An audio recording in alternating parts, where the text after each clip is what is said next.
What's going on, fellow A-Plusters? It is I, your host, as always, Adam Perez, coming through once again with a brand new episode of A-Plus Hero Report, your weekly stop for your Marvel, DC, television, and movie news, going live for you guys today over on our YouTube page, as well as streaming over on Facebook. You can also catch us over on Twitch, ladies and gentlemen. So thank you very much for certainly joining us here, bringing in the weekend, or I should say wrapping up the weekend for you guys here every afternoon on Sunday. So thank you very much, everybody, wherever you are, for certainly joining us each and every weekend. And believe it or not, ladies and gentlemen, it's not just myself this week. It's not just me and Stuart. Oh no, that's right. We've got the whole gang here, our round table of nerds. Good old Indy and Stuart are certainly back joining us here today, man. If you guys were here, I would give you all a big hug. So virtual hug for the gang for being in here, man. It's good to see you guys. Hug. Yeah, virtual group hug. Good to see everybody back in here, especially you, Indy, man.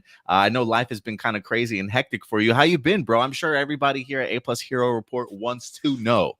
Man, as of right now, I'm good. I'm healthy. I'm happy. And you know how I be, man. I be devastated anytime I can't come here. Man. And this is just a really good, happy moment right now. I love the background. I love the setup that you got going on for you over there, man. Looks clean, looks good. Looks like you on a whole nother level right now. Hey, I'm not done. Oh, big things happening. I love it. What's up, Stuart? Good to see you, buddy. How you been, man? I've been really good. Yeah, I'm hoping to get also like kind of a background change coming. Like it wouldn't be anytime like too soon because there's like, you know, where you can't see past the camera on this side of the room. There's like a whole big mess that we got to like fix and we got to like reorganize first. But once we eventually get to that, then I'm going to try to like kind of redo the background a little bit. I love it. Hey, man, I love the setup you got going on so far. And trust me, I got right here in this corner off here past this poster, man, it needs to be clean. And this needs to be clean. What's the poster on the couch? Oh, it's actually a canvas printed photo of Darth Vader. It's got like a red hue to it on one side and then the traditional black and white on the other. I plan on actually hanging it up over here, but I've been keeping it on the couch as of right now. So yeah, man, we got a ton of other things. We're always working on trying to put the set together. So yeah, I feel each and every one of you guys. So yeah, man, it's good to have the crew back. Good to have the crew. Listen, we've got some honorable mentions for you guys. As you know, around here, we'll hit you with some honorable mentions. Then we're going to be getting into 6 main topics for you guys today. And of course, remember, at the end of the day, these are simply just our A+ opinions. At the end of the day, though, we always certainly want to know yours. So definitely let your thoughts be known in the live chat or the comment section box below after this particular video streams, as we definitely go ahead and get you caught up throughout the entire week of what you guys certainly missed. And then towards the end of the episode, we'll certainly get to your guys' live viewer questions, guys. So thank you very much for certainly coming through. And I guess we'll go ahead and kick off with honorable mentions for the day. I know, Stuart, you mentioned you had a couple for us. What do you got for us today? Honorable mention number 1. This one's going to be really quick. Basically, a while ago, Marvel started publishing some like a limited series of Ultraman.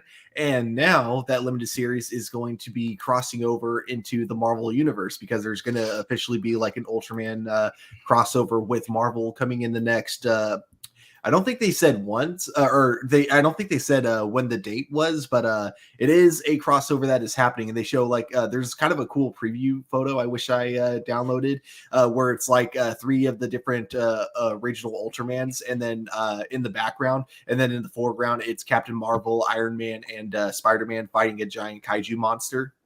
Oh, that's pretty badass, bro. I really love the sound of that. What do you think of that, Indy? It's Marvel. It's Ultraman. It's the blending of 2 worlds that I love. So I'm 110% for it. And if it's not a first edition, if it's not a first run, I don't want it. So I'm gonna be at the store waiting for that to come out because you know that's going to be big money. Yeah, man, I'm not a big fan of second printings either. So if I don't have the first printing of it, then yeah, I certainly don't want it. And you know, it would be great if Kevin Feige's working with was it Subaraya Productions? I believe they're the ones that do Ultraman. if they're working behind the scenes to maybe bring Ultraman into the MCU at some point in time, baby. No, I don't think we're gonna get to that point, but it would be pretty awesome, man. I do love the idea that Marvel is bringing Ultraman in, and I haven't had the opportunity to check out their Ultraman comic book that they have over at Marvel at all yet, but it might be a pretty good read. And you got another one for us? I read the first couple issues and it wasn't bad. You did? You liked it? Yeah, I got to finish it at some point because I think it was 4 issues, if I'm not mistaken. I only read the first 2. And speaking of Ultraman, by the way, real quick, Ultraman Decker, I believe the newest season of Ultraman is set to go ahead and begin this upcoming Friday. I think they actually had an episode 0 or a preview for it this past week, but a new Ultraman series is beginning. What else you got, Stuart? Oh, and then the other honorable mention is we just got a trailer now for the upcoming Trigun anime that's going to be basically a full-on reboot. And I got to say, man, it looked completely different from what I was expecting. Nothing like the original anime. And I'm intrigued because of it. It looks like it's going to be the same story, but the tone looks very different. The art style couldn't be further apart from the original. But I like that they're taking a very new direction with it because now I have no idea what to expect going into it. So I'm excited. That's what I was curious about. I haven't checked out the trailer, but I was curious if the art style was going to be similar. So is this kind of, like you mentioned, this is kind of a sequel, kind of picking up from where the last one left off at, or is there a time jump or what that you know? I think it's just going to be like, the same story, but like told with the but like more accurate to the manga because from what I hear, the anime and the manga were actually like very different. So I think this one's going to just try to be more like manga accurate, kind of like Full Metal Alchemist Brotherhood, Gotcha. Great honorable mentions, man. I'm really looking forward towards that Trigun series, and I know Indy is over there too, man. I'm more looking forward to who the English voice cast is going to be. I know that from the sound of it, it seems like Johnny Young Bosch is sure it's not going to be him, and I really hope they keep him, because he does such a great job with that voice, and I mean, I guess if they do give it to someone that they think really fits like the tone of this new series more, I kind of get it, but don't fix what isn't broken in that sense. Yeah, I absolutely agree with you there. What about you, Andy? You got any honorable mentions for us today? Yeah, going back to the whole comic book crossover thing, we see Marvel is again dipping their toes into, an anime crossover when it comes to the comics. Well, DC has announced a crossover movie with Ruby and the Justice League for 2023. That I'm looking very much forward to because Ruby is like Rooster Teeth's biggest anime that they've done over the years. They have a new season, Ice Queendom, that I believe starts today on Crunchyroll. And to announce that they're doing a crossover with DC Comics next year, total original story. And it will, it'll mark like a clash between North America comics and, North America anime. Because Ruby is an American, based anime. I cannot wait to see what that goes, especially coming off of like Batman Gotham Knights and Batman Ninja with that art style and everything that goes with the 2D, 3D animation that Ruby does. I'm looking for something epic, especially with that storytelling that Ruby has. So, look, I want to see how Batman deals with all these monsters and all these powers and stuff going on with Ruby in the same way. So yeah, I'm looking very much forward to this, and I'm so happy they announced this. And this is an animated film? Yes. Very cool, man. Yeah, I love Batman Ninja. I always love the idea of them taking a Batman and literally thrusting him into just whether it be different time periods, different eras, or just outside of his scheme that we're certainly used to seeing him in. Because I think we even just highlighted that they're taking the Batman character and putting him during like Aztec times, I believe, in a new WB animation. I think it was Batman Azteca, I believe is the name of it, sort of thing. So I think that's pretty cool, the idea of them taking that character and thrusting him into that world of Ruby. I think that's pretty cool. Should be a great combination, man. Yeah, and then the description that they had is a new Grim is running rampant across the island of Patch, and Ruby and Yang must team up with a young red and blue clad farm boy to stop it. Meanwhile, Blake meets a mysterious woman who suddenly appeared in Marjorie, but her purpose for being there remains a secret. And why does she act like she hasn't been around modern society? So that it's going to That's be Superman and interesting. Wonder Woman. Yeah, it's going to be interesting the way that they do this. And I want to know if maybe the Joker, you know what I'm saying, is teamed up to let this remnant run loose. But they have specifically said that Ruby, the members of Ruby, are teaming up with Bruce Wayne, Clark Kent, and Diana Prince. And I think it's cool to say that they didn't say Batman, Superman, and Wonder Woman. You know, so it's interesting to see how this story is going to unfold. Yeah, man, that's super intriguing. So I'm curious then, because it almost sounds like it's going to be taking place within the Ruby universe, like these characters actually already exist there, and not like a multiverse crossover. So yeah, that's intriguing. That's pretty cool. Yeah, I can't wait for this to see what they're going to do with it. That's a great one there, Indy. Thank you for letting us know on that one, bro. Let's see here. A couple other honorable mentions for you guys. I thought this was a pretty cool photo that was taken earlier this past week. We got good old Leslie Grace, Sasha Kaye, our brand new Batgirl and Supergirl here. I'm assuming both their films have officially wrapped for sure when it comes to the Flash along with the Batgirl film. But it looks like the world's finest are definitely hanging out outside of the set. So for me, I absolutely just love getting an opportunity to see these two ladies hanging out. I'm assuming they're probably besties in real life, I would assume. But yeah, we get that first time to get the opportunity to see Batgirl and Supergirl together outside of sets. Are you excited for either their appearances, Stuart? Yeah, I'm very curious what the backstory is going to be for Supergirl, because we still don't know if she's playing, Kara Zor-El, or she's playing like a very, very different version of the character, like maybe one that's the daughter of Superman. So I'm just excited to see what they do with her. And then of course Batgirl, like I think I mentioned a few times, I'm really looking forward to the movie. I definitely love the costume design, and of course them bringing back Michael Keaton is pretty cool. Yeah, I definitely agree there too. We also got some brand new photos for you guys. Look, I feel like the talk of the town the past couple of weeks has been the upcoming Barbie film, starring Ryan Gosling along with Margot Robbie.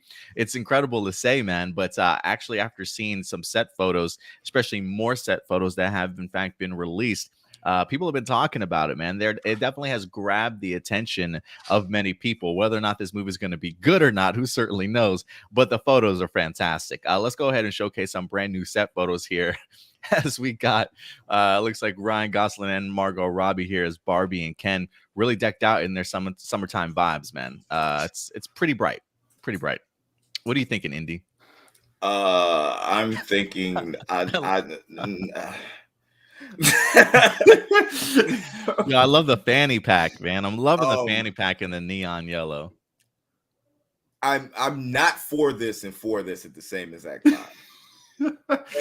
and could they? And I don't know who the costume designer is, but could they? I mean, it's really cool how they're making everything look like it's plastic and cheap. Oh my god, yes, that they're wearing. It literally looks like stuff that you will put on a Ken doll or a Barbie doll, like the clothes that come, they're only going to last for like 2 minutes before your daughter just tears them off, just walks around with a new doll. So I mean, I'm for Margot Robbie. To me, has solidified herself as an actress, especially with some of the roles she's had. So what's going to interest me is the perspective that they take on this. Are we going to have our smart Barbie who's a doctor that's teaching girls that they could be, whatever they want, but who's always looked at as like a blonde ditz? Or will this feel more like a Legally Blonde vibe? You know what I'm saying? Will Ken be the dumb one who is just, a prototypical blonde, Caucasian male, like type stuff? Like, how are they actually going to play these characters is more interesting to me than who the movie is about or what it is. I want to see their interpretation on how they feel these characters should be shown to, a new age of child. I kind of liked your comparison to maybe like Legally Blonde. I can kind of see them going that route. And the only reason why I say that is just because based off of just the costume designs and stuff, like it really feels like they're kind of embracing the world and the ridiculousness of it and not taking itself too seriously. Like it seems like they know exactly what they kind of want to be. And I think if you go maybe the Legally Blonde route, I think it probably might hit more at home with people, and then maybe get Barbie to that point of, you know, the idea of her, you know, being a role model or whatever the case may be, maybe by the end of the film or whatever. But I would agree with you, Indy, when it comes to the costumes. It does look like whoever did the costume designs literally just found past Barbie dolls, saw what those costumes were, and then just made them for Margot Robbie. Honestly, that's what it looks like to me. What do you think about this, Stuart, when you check out the photos? I kind of on the same page as you guys. Whether or not this movie is good or bad, I'm kind of looking forward to it just because, like, it looks like at the very least they're having a lot of fun with this. The costume designs look straight like they're, you know, coming from actual Barbie dolls, and it kind of makes me think this movie might just be like a dolls coming to life type of story. Oh, I kind of dig that idea of dolls coming to life. You mean like dolls really coming to life and this is their story, or do you mean, what do you mean? Like dolls like literally turning into people and Oh, then okay. suddenly having to, you know, fish out of water type of story. Gotcha. I love it, man. I love it. But yeah, guys, go ahead and let us know your thoughts in regards to this Barbie movie. Are you guys gonna be there day one, or are you gonna be waiting to see the reactions and then go ahead and check it out? And listen, you can be open with us, guys. Don't be ashamed to go ahead and see this movie in theaters. We definitely want to know what you guys think when you check it out. I would love to go back in time right now, tell my 10-year-old self, you know, that age where you're just like, girl stuff, gross. You know, I would love to be like, when you're in your 20s, you're going to be doing a podcast where you talk about the upcoming Barbie movie and you're going to be excited for it too. I mean, for me, it's worse. You're going to be in your 40s, Adam, talking about a Barbie. Yeah, no. Yeah, Stuart. Like, you really hurt my feelings. Talk about, I'm gonna be in my 20s, and I'm sitting here like, I'll be 40 next year. Yeah, give me those first day Barbie tickets, man. All right, guys, but let us know your thoughts and your levels of excitement for this movie. And then last but not least, well, I will throw this one out there real quick, because Indy threw this over to us over at the Facebook messenger page, but we wind up getting ourselves some new concept art in regards to the upcoming Wakanda Forever Black Panther 2 movie. As while I don't believe it's been officially confirmed by the MCU, there definitely been rumors going around quite some time that the actor Tenoch Huerta is in fact going to be the upcoming Namor, aka the Submariner, in the MCU. And this past week, some new concept art actually wind up dropping to showcase us maybe our very first look at Tenoch as Namor. And this is what it looks like, guys. It looks like some of the things that I've been reading over at the Illuminati and other websites as well, if you want to dive into the rumor aspect of things, is that there may be veering away from more or less the Atlantean attributes of Namor and actually making him more Aztec, more Aztecian, if I'm not mistaken, that type of culture. You can kind of see it from just the symbols and things like that on his gauntlets, on his belt and whatnot. I am kind of curious if that's in response to the idea like, hey, DC just went ahead and tackled Aquaman, and that being Atlantis also. Maybe the idea of maybe them changing things around a little bit when it comes to Namor. But if the rumors hold up and this is in fact true, good old Tenoch Huerta as a Namor, I think he looks great in this concept art. But Indy, you were the first one to send this to us.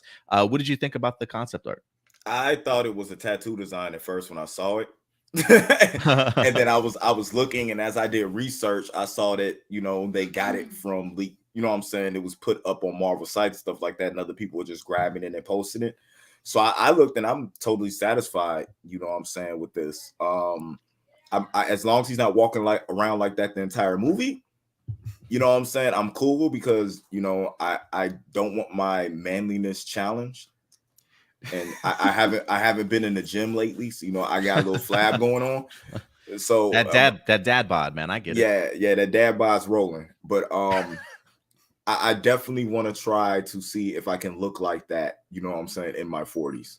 Goals. I like it, man. Yeah, The goals. trick is once you get the muscle, you then have to go for 2 or 3 days without drinking any water, just really starve and dehydrate yourself, and then you're good for the photo shot. Because like that's the thing. It's like even Chris Hemsworth, he mentions like, yeah, I don't look like this 24/7. I literally look like this the day we're shooting, and that's it. Whatever, Chris. Don't lie to us, man. You walk around looking like that all the time. Tarek, what's up, Tarek? He says Disney's Lindsay Lohan and Tyra Banks' Life Size was technically the first live action Barbie movie. I don't think I've ever seen Life Size. I challenge you on that, sir, and I would say Small Soldiers is the first live action Barbie movie. Oh yeah. I mean, I guess. Yeah, I guess. Let's see here. A couple other honorable mentions real quick. I'll just throw them out. Melissa Benoist renewed her Warner Brothers TV overall deal, which I thought was pretty fascinating. It says she's officially signed on to star in and produce upcoming HBO Max WB TV series. It says under the terms of the overall deal, but Benoist will continue to develop and produce programming across all platforms for WB TV. So while she's no longer donning the suit and costume of Supergirl, she's still very much involved with Warner Brothers television side of things, which, if you ask me, one, I love the idea that she continues to be it continues to have sort of that great relationship with Warner Brothers. But I think this does open the door that, hey, if you ever want to don that costume one more time, I feel like she would certainly be open to it. Again, this doesn't confirm that, yes, she is reprising her role as Supergirl. This looks very much more like developing and producing for upcoming shows. But with a new deal involved, I got to think that there's a good relationship there. And maybe that just adds a little bit more hope to a possible maybe return one day. What do you guys think, though? I'd be kind of curious if like maybe if she doesn't want to return like as Supergirl, if she would ever return to the Arrowverse to like direct a couple episodes of either The Flash or Superman and Lois. That would be pretty cool. I would definitely be open to seeing her do that. Quantum Leap is set to return. We've been talking a little bit more about Quantum Leap. We wanted to give you guys the release date for Quantum Leap now that we've talked about it as it's building up. Indy's quite hyped for this. It debuts Monday, September 19th, guys. So it'll be here in like 2 months. So Monday, September 19th at 10 p.m. Eastern time. Comes on after The Voice, if you will. So Quantum Leap, Monday, September 19th. Go ahead and mark your calendars. Wanted to go ahead and give you guys that piece of info since, again, we have been keeping you guys updated throughout the past couple of weeks in regards to that.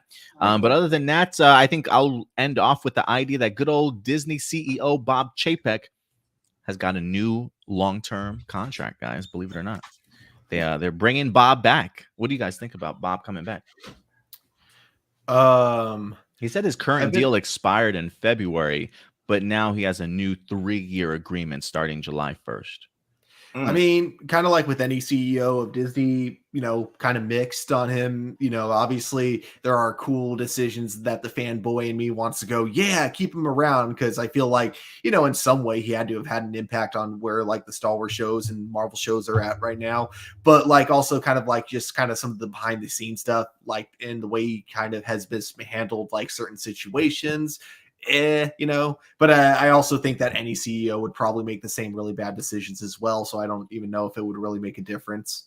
Yeah, it seems like just the article I read, seems like the people at Disney kind of forgiving, trying to understand the situations he's found himself in, despite the drama that's certainly happened backstage. I think the shareholders are probably happy with all the money that they've certainly acquired over the past couple of years with Bob in mind. So for them, the idea of bringing Bob back probably wasn't too hard of a decision. But what do you think about that, though, Indy, in regards to Chapek returning? Are you hesitant? Are you still concerned a little bit?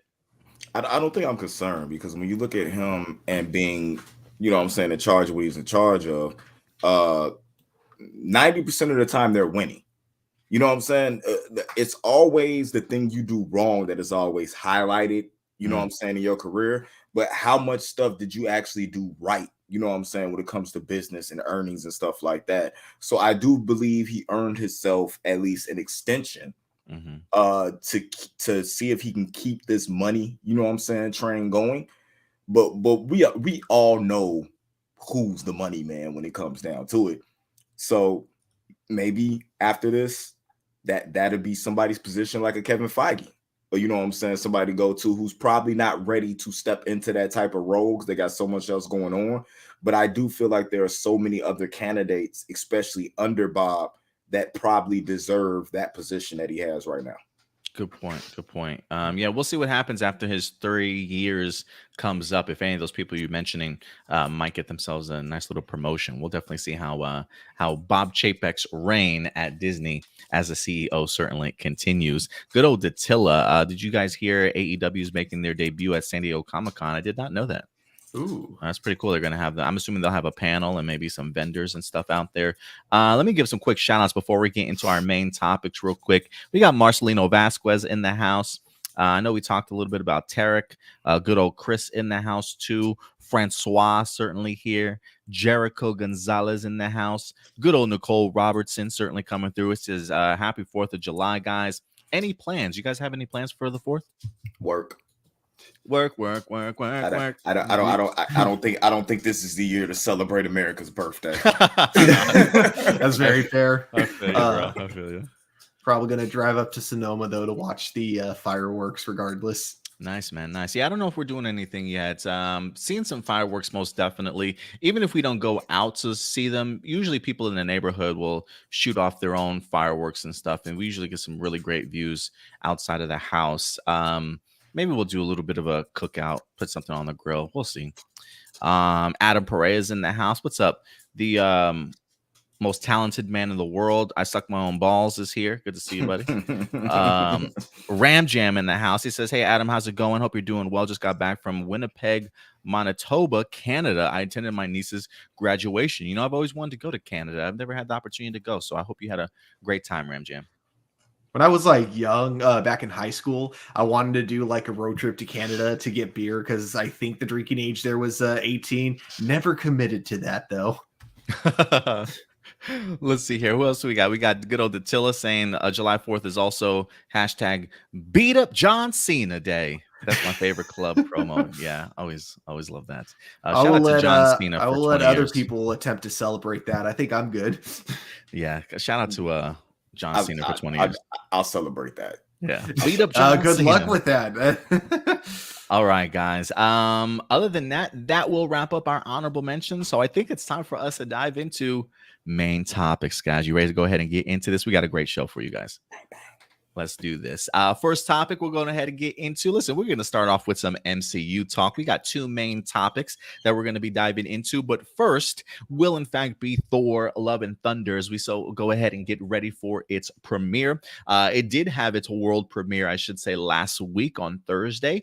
They had the red carpet premiere where you had all the stars certainly come out. Everybody getting the opportunity to check out this movie for themselves. First reactions certainly should be up on the internet if you want to go ahead and check them out for yourself. But if anything, this upcoming Thursday will in fact be the first day that us as viewers get the opportunity to go ahead and check out this film. I am curious, Stuart and Indy, do you guys have your tickets for this film yet?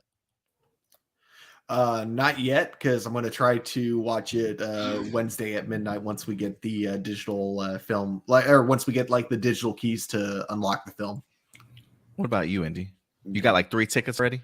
I have 1. Well, okay. I have 2 if you count me and the significant other. But gotcha. But yes, I have tickets. What day you seen it? What day you think? Thursday. Yeah, he's gonna be there opening day. I have yet to get my ticket, so I might look into that later on today because I definitely do not want to miss this movie. But we thought because of the fact that Thor Love and Thunder drops this week, not only will we give you guys our preview and our thoughts on this upcoming film, but really kind of highlight some of the cast and crew out of this, from Taika Waititi, Natalie Portman, Chris Hemsworth himself, and really get a sense of what this movie is certainly going to be, and certainly give you guys our thoughts and levels of anticipation going into this film. So let's go ahead and dive into it, guys, because the Hollywood Reporter this week went ahead and dropped a great little preview.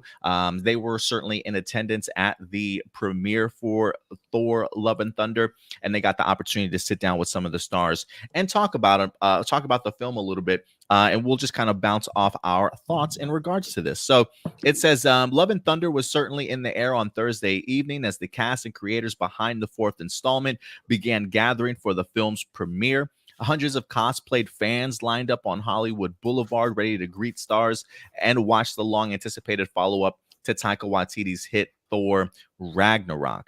It does say from the usual suspects of Hemsworth, Waititi, and Tessa Thompson to new additions.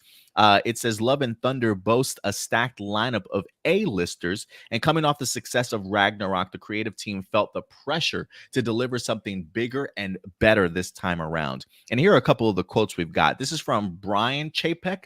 I got to think, as an executive producer, maybe this is Bob Chapek's son. I'm not sure. But it says Ragnarok set the bar. And so now that is the expectation. So how can we evolve? How can we keep doing something different? And I think we've done that, is what Brian Chapek says.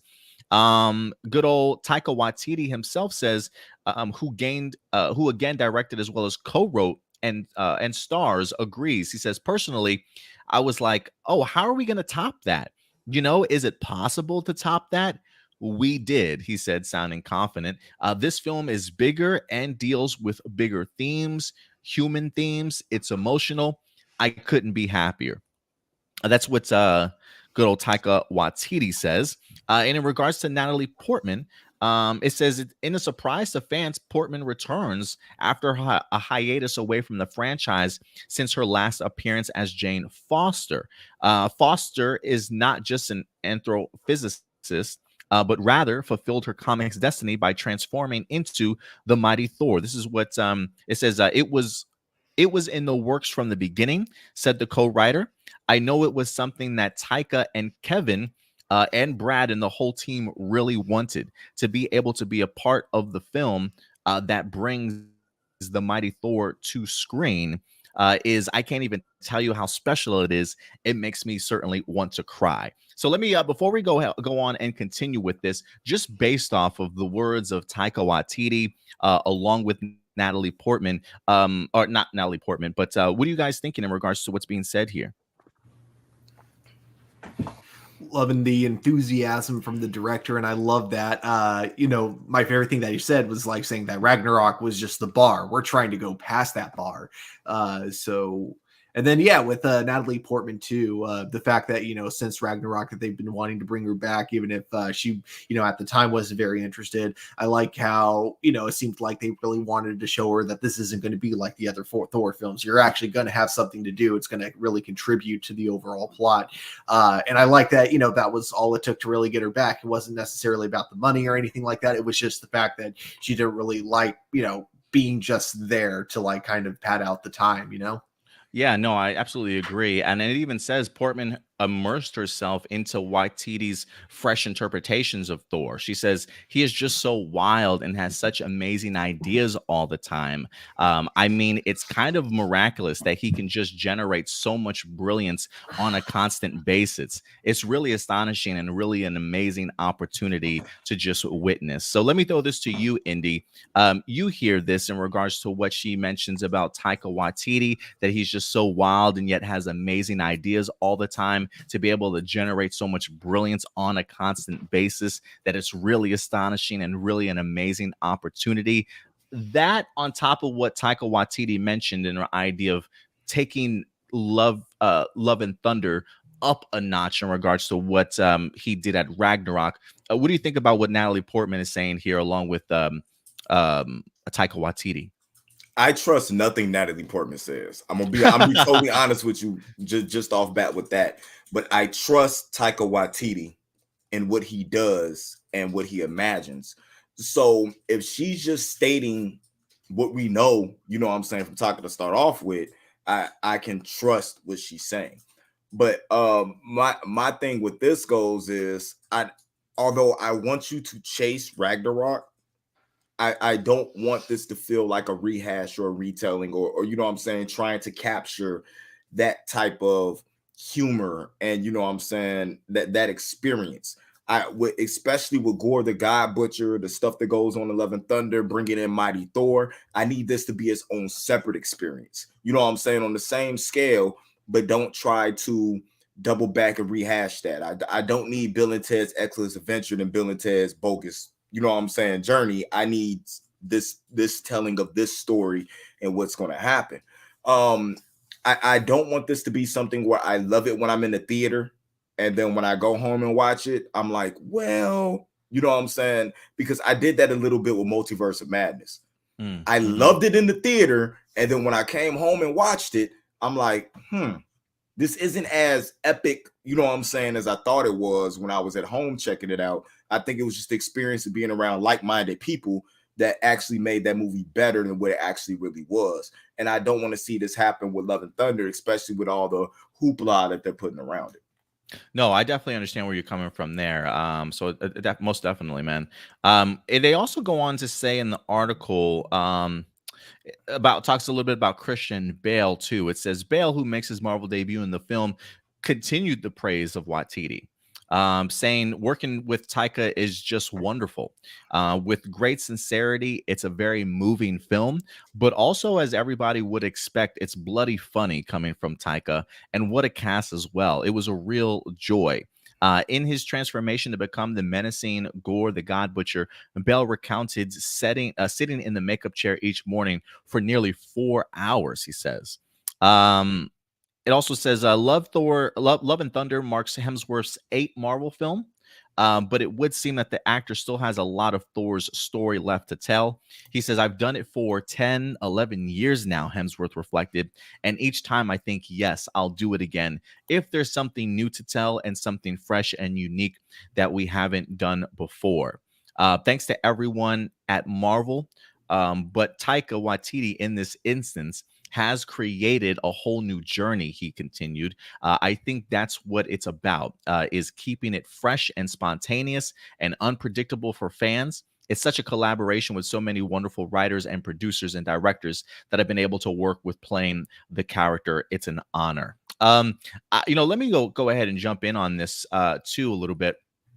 I love hearing this from Chris Hemsworth. I think if there's anybody that's going to continue to stick around to be their character for years to come, I do think that it's Hemsworth, unless they do something crazy and wind up sort of killing him off or whatever the case may be. But I think he just has such joy in doing these movies. And I think the fact that you go from something like The Dark World that got so much pushback from fans and critics, you bring in somebody like Taika to really rejuvenate that franchise. And now we've got one of our main Avengers truly being the only person that hit 4 films before even Captain America certainly got to that point. So I do think it speaks volumes, not only in regards to what Chris Hemsworth has done with the character, but also how Marvel has managed to revitalize that character and certainly bring some humor and some emotion to it a little bit more. And so, like when I hear somebody like Christian Bale continue to praise Taika, the fact that he's not the only person that has mentioned that this movie is emotional and also funny. And I think we've mentioned it here before plenty of times on A Plus Here Report, that when you have somebody like Taika Waititi who brings such a great balance, I think, to his filmmaking, it definitely makes for an incredible sort of movie-going experience. And I do think, similar to what you were mentioning, Indy, that you don't necessarily want to see this sort of rehash what we had just gotten from Ragnarok. And I'm kind of under the impression that that's not going to be the case, just because I think everybody's mentioned how big, how epic this particular film is. So I do think that it not only will be pushing the boundary, but I think while Ragnarok really relied on probably a lot more comedy, there is a part of me that's kind of hoping that at the end of the day, this movie not only continues to rely on the comedy, but really pushes forward the emotions and really brings that balance to these characters and allows characters to truly grow from where they certainly are. So I'm really looking forward to this, guys. I think this should be a pretty fantastic movie, honestly. Have you guys had the opportunity to check out any of the reactions? I try not to get too hyped up from the reactions because a lot of the times the people that are watching it are just excited that they got to go to a red carpet event. So that kind of gets to their head before the actual movie. So a lot of times they tend to be way more positive than like, what like the actual reactions maybe when it comes out. So, but yeah, from everything I've seen, it does sound like people are really excited about this movie. And so, yeah, I'm definitely excited. I need the I don't need the Kevin Smith reaction. I need the Mark Bernardin reaction. Those are the ones that I'm waiting on. I need the realist reaction to was this movie good or not? You know what I'm saying, without spoiling it. I don't need the oh my god, like just like Stuart said, I need the oh my god, this is amazing, best movie ever, and you're just sitting there like, you lied to me. Yeah, I feel like the first reactions, especially out of a premiere, are always pretty glowing. I don't know if maybe with the exception of like The Last Jedi, I think people came out of and I was like, oh shit, there's a lot of mixed reactions coming out of this when there's usually a ton of praise that follows it. And it's kind of gotten me in trouble before in the sense that I've read first reactions. I've boasted about a movie like, oh guys, this movie's going to be great. It looks fantastic from everything I'm hearing, yada, yada, yada. And then the movie actually drops and people watching, they're like, I don't know what these people were watching originally, sort of thing. So it has made me wary when it comes to first reaction. So I certainly would agree with you there, Indy. But I think for me, a lot of my faith comes from not only just Chris Hemsworth, but really Taika Waititi. And I think, even Stuart can speak to that. We always go back to that movie, Jojo Rabbit, you know what I mean? And you bring up that moment too, Stuart, about just the shoe scene that we wind up getting and just the impact of that moment and really how it made you look at that movie entirely differently. It's just I just think he has a great sensibility to kind of bring that stuff to life, honestly. And then even in like his more recent TV series, have you guys seen the show Our Flag Means Death? Is that on HBO Max? Yep. Is he like the pirates? Yeah, it's like a cool like comedy about pirates, based on like real historical pirates, but like obviously like twisted to make them more funny and everything. Okay. But it surprisingly, last two episodes have like a lot of emotions and get very heartfelt between Blackbeard and I forget the main character's name, but he goes by the Gentleman Pirate. That's his name. He has another show I think he executive produces. He did a movie for it, and then I think they adapted What We Do in the Shadows. What We Do in the Shadows. Yeah, that's been going on for quite some time, and people love that show. It's great. It's freaking hilarious. Did you see the movie? I didn't see the movie though. I saw the movie. I think the movie was pretty good, but I actually think like the show is better. I think it's like one of those things when you're getting to know the characters like for a longer period of time, they become even more likable. And I think the format works way better with a TV show than it did with a movie. Have you checked them out at all, Indy? Jojo Rabbit, yes. The other one, no. But the pirate one really has me intrigued right now. Yeah, like, I really want to watch that just for the fact that it's a pirate life for me. If I could be anything, it would be a pirate. And I'm not talking about LimeWire, guys. I'm talking about roaming the seven seas and plundering. I'd be like the Robin Hood of pirates. I would steal from the rich and get to the poor, but I'd just be on a ship. Okay, I like it. So you'd be like your own little Gokaiger. In other words, yeah. Exactly. Exactly. Just give me Marvelous costume, and I'm not talking about the Ranger costume. I'm talking about his normal outfit. You want that? You want that jacket? You want that trench coat jacket? Yes. I love it, bro. I love it. But yeah, guys, listen, I'm super pumped for this. I think for me, also when it comes to Thor: Love and Thunder, when they first announced this and the return of Natalie Portman, the only thing that I truly cared about was I just want to see them do the breast cancer storyline for Jane Foster. I've heard rumors that that's certainly what they're going to be bringing. I want to say I thought Taika Waititi confirmed that. I certainly could be wrong, but just his level of humor and the idea of bringing on such a heavy storyline, that on top of the idea that we're already dealing with the idea of Jane and Thor being each other's exes. I think anybody that's gone through a breakup or has had past relationships in their lives, I think just the idea of Taika Waititi tackling that and the humor and awkwardness that comes with it at times, I think something's going to be super relatable to everybody. And I think people are definitely going to be on board with this. And listen, I think the 80s vibes that we're getting in here too, just from the presentation, the art style, the music, I'm super excited for this movie, man. I truly cannot wait. I'm really looking forward to seeing the Greek gods now in the MCU and seeing like what their role is overall in the grand scheme of the cosmos. And I also look forward to something that Taika Waititi said about this movie, which is that it's supposed to like at its core, it's a midlife crisis movie. So I'm definitely, because I think Thor is the perfect character to do that storyline with. So I'm really looking forward to that. I think too, especially after what Thor went through when it comes to Endgame, you know, to kind of see him trying to get his life back in order, feels very much like a midlife crisis kind of moment for him. And I think Chris Hemsworth bringing that to life will be fantastic. What are you thinking, Indy? I'm thinking that I'm once similar to what you want. I want to see if they really press the storyline, because I feel like that's important, especially what's been going on with our government and stuff lately. I think this storyline is exactly what we need to push that whole scenario forward. And I'm just looking forward to Thor taking a step back. Do you think we get a Hercules in here? Are there any cameos that you guys would certainly like to see pop up in here? Are we gonna get the old CW Hercules? Or was it Kevin Sorbo? We get a Kevin Yo, Sorbo sighting? Please, I would love a Kevin Sorbo sighting in this movie. Yeah, that'd be crazy. If they want to give us, because I believe this is like the perfect film to do that. You know what I'm saying? Cameos that only people who are really into the stuff would know, and wondering why people are popping in the theater. You know what I'm saying? As Kevin Sorbo walks on, like, what do you want, Dad? You know, or he doesn't even have to be Hercules so much as he's like Zeus introduces his son Hercules, and then Kevin Sorbo just happens to pop up in the shot, and he's like, "Oh, I'm sorry," and he like walks out of the way, and then you actually see the real Hercules. Yeah, that would be amazing. Like that'd be amazing. That'll make the whole movie for me. Good old Kevin Sorbo cameo. Yeah. I love it.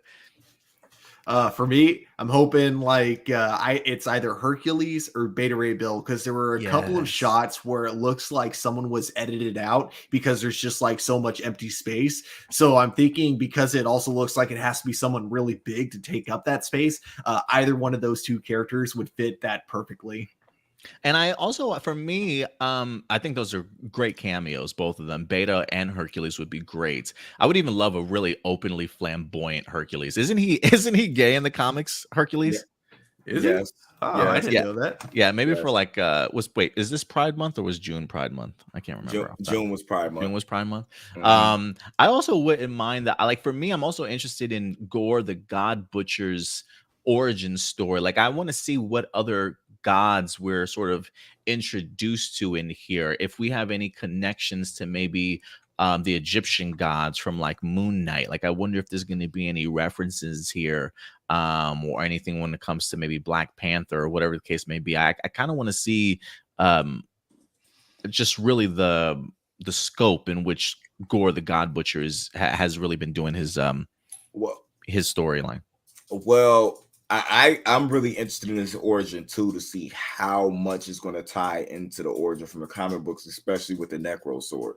I want to see if they're really going to take that leap, or if they're just going to make it like, oh, you know what I'm saying, it's a sword he found. I really want to know if they're going to try to establish that, because Gore being in that and him having that sword is more important to what's been going on with Marvel in like the past 5 years than, you know what I'm saying, anything else, especially with the way they established Spider-Man and everything going on.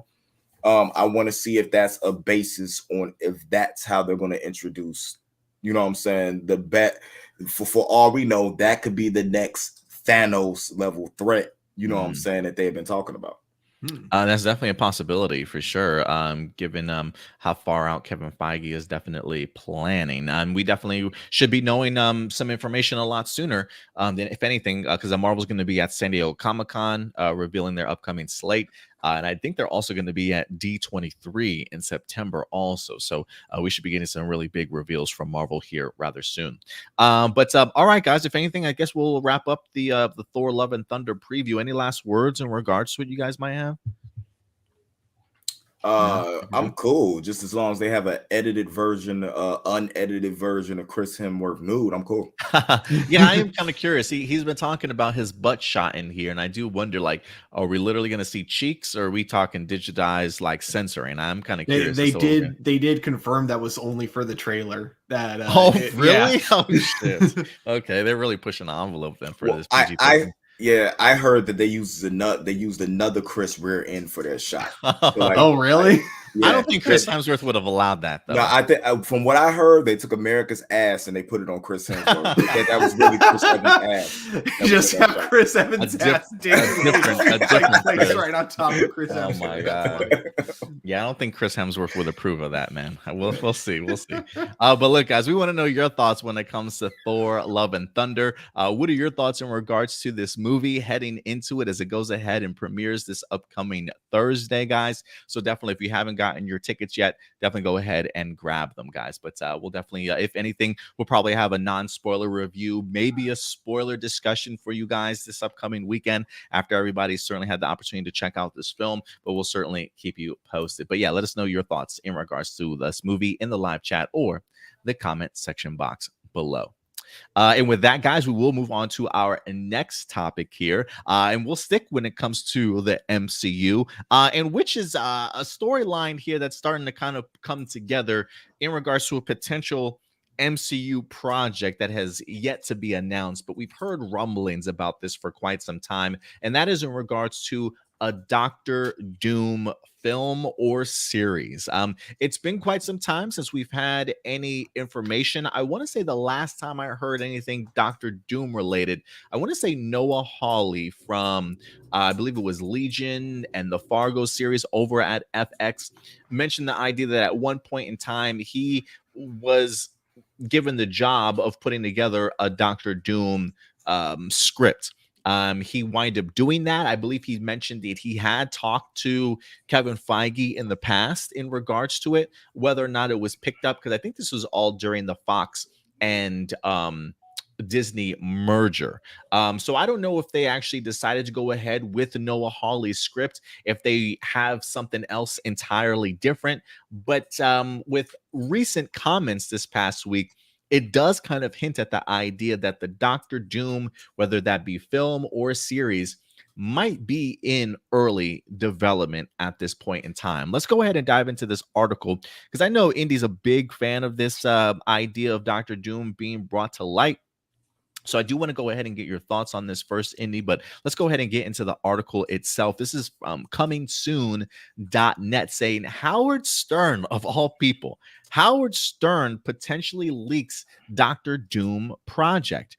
I won't play the entire clip, but it says fans have been hoping for news of Doctor Doom inclusion into the MCU for some time, and a recent leak by an unlikely person may have confirmed his arrival. During the recent episode of Howard Stern's Sirius XM show, a clip of Stern talking with a microphone was still on has made its way online.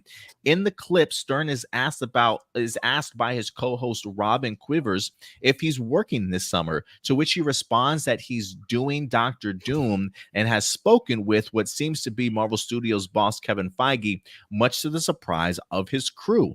Later in the conversation, Robin asks Howard if he's excited about it, to which Stern said that he was, and that he has already spoken to Robert Downey Jr. for acting tips. He says, "Yeah, I called Robert Downey.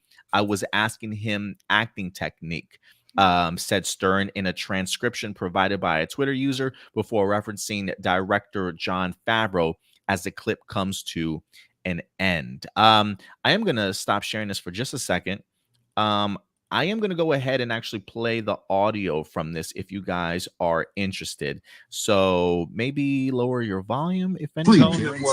but let me go see if I can go ahead and pull this down just a little bit. Now, the idea before we start this clip, mind you, Howard Stern's mic is still hot during this. I don't know if he's aware of this, but while they are doing their promotions and their sponsors and commercials and stuff going on in the background, if you listen closely, you can hear Howard Stern discussing it. So let's see it. Let's go ahead and pull this up. I think someone knew that Howard Stern was going to bring it up between breaks, so they kept the mic on. They kept the mic on. Moment. Yeah, let's just to make it look like an accident. let's see what we can hear here. Tell them it works, but shop TommyJohn.com they're going over the schedule with me right now for 20% off your first. He said they're going over the schedule with me, and it's gonna suck. Order. I mean, get 20% off are you right working now at this summer? TommyJohn.com. Well, I told you I'm going to do Dr. Doom. He said, "Are you working this summer?" I told you I'm gonna be doing Dr. Doom. TommyJohn.com/SXM. That's the See thing. site for details. But I don't even believe me. I'm fucking miserable about it. I don't even. You listen to the Stern Show on your radio. Because I want to have a free summer. And then Because I'm an asshole. you everywhere. But that's what I did on America's Got Talent. That's You right. listen to the Stern Show on your radio. Are you excited about it? Well, yeah, I called Robert Downey Jr. and I said I had to do. He did mention he called Robert Downey Jr. Like I was asking him acting. you should know. Do you have a number for John? And that's where the clip ends. So Howard Stern openly talking about Dr. Doom here. Stewart thinks that this was all a setup. What are you thinking here, Indy, when you hear this information about Howard Stern? How involved do you think this guy is going to be? I'm not under the impression that he's going to be Dr. Doom himself, but it sounds very much like he is at least a part of this. What are you thinking when you hear this clip from Howard Stern? That's the first thing I was thinking is this dude's finna play Dr. Doom. I mean, maybe. I don't know though. I think it'd be an off the wall casting that might actually work. You know what I'm saying? If he's gonna play the character, I don't know how the age is gonna, you know what I'm saying, work out unless we're getting older. We're not gonna get a young and just becoming. You know what I'm saying? Mr. Fantastic, if we're coming into them already being, you know what I'm saying, heroes, you know, already established, you know what I'm saying, it could work. I have no idea what he's going to do, you know what I'm saying, in this, but I'm all for Howard Stern being a part of this project. Or this could be a very interesting way to pitch yourself to try to draw interest and you having something to do with that. Because him saying that he hates the schedule and stuff going on and stuff like that, and that leaking, if he's already attached to the project, is not a good look. It isn't a good look at all, because that's one thing that a lot of actors and actresses say is that, yeah, the schedule is brutal, but they're well taken care of. Like Disney takes care of their stars, Marvel takes care of their stars. So it might be his schedule being brutal on top of what he does for his show, and having to tie this stuff in is why the schedule is so brutal, not him just doing one thing. So it's going to be interesting to see what goes on. I'm for him playing Victor Von Doom, if that's the case. I enjoy anything that he does. I enjoyed his biopic, you know what I'm saying? I thought it was very well done. So seeing him step out in this role and just going from left field and casting somebody like him is interesting, especially with people don't understand how much star power Howard Stern actually has, because he's from our era. You know what I'm saying? So like the Gen Zers probably don't even know who Howard Stern is. A lot of star power, you know what I'm saying? A lot of free promotion you get if Howard Stern plays this role. And even if he doesn't, him being in this movie is a very well done casting, as long as he's not playing Mr. Fantastic. Oh, you mean as long as he's not playing Dr. Doom? Oh, you just don't want him as Reed Richards. Not as Reed Richards. Oh, okay. Hey, for all we know, he could be playing the Thing. You know, that could be all CGI. He could just be the voice. I am curious if, one, the idea of you bringing up his schedule, I am curious if that means, you know, he hates the schedule because, like you said, maybe he's just juggling so much, or if he's really going to be filming for a long period of time. Like, I wonder if that includes, or at least teases at the idea of how big of a role that he's going to have, that they need him around for his, for a long period of time, perhaps. But that's just my speculation, just thinking when you mentioned that. Let me go over to you also, Stuart, though. Here, you hear this, Howard Stern's involvement in regards to Doctor Doom. To what extent do you think he is involved with this particular series or film or whatever this is going to be? I think he's going to be playing himself, and I think his role is going to be that he's interviewing Doctor Doom for the Marvel Universe, basically, like his show with that'll exist within the MCU. I think that's the direction they're going with it, and I think it would be kind of funny because this is something I kind of want to see Marvel start to do, is like bring like real people to play themselves in that universe and just kind of like have them play a version of themselves that exists in the world of superheroes. So I hope that's what they do with it. I kind of dig that idea. I'm not gonna lie.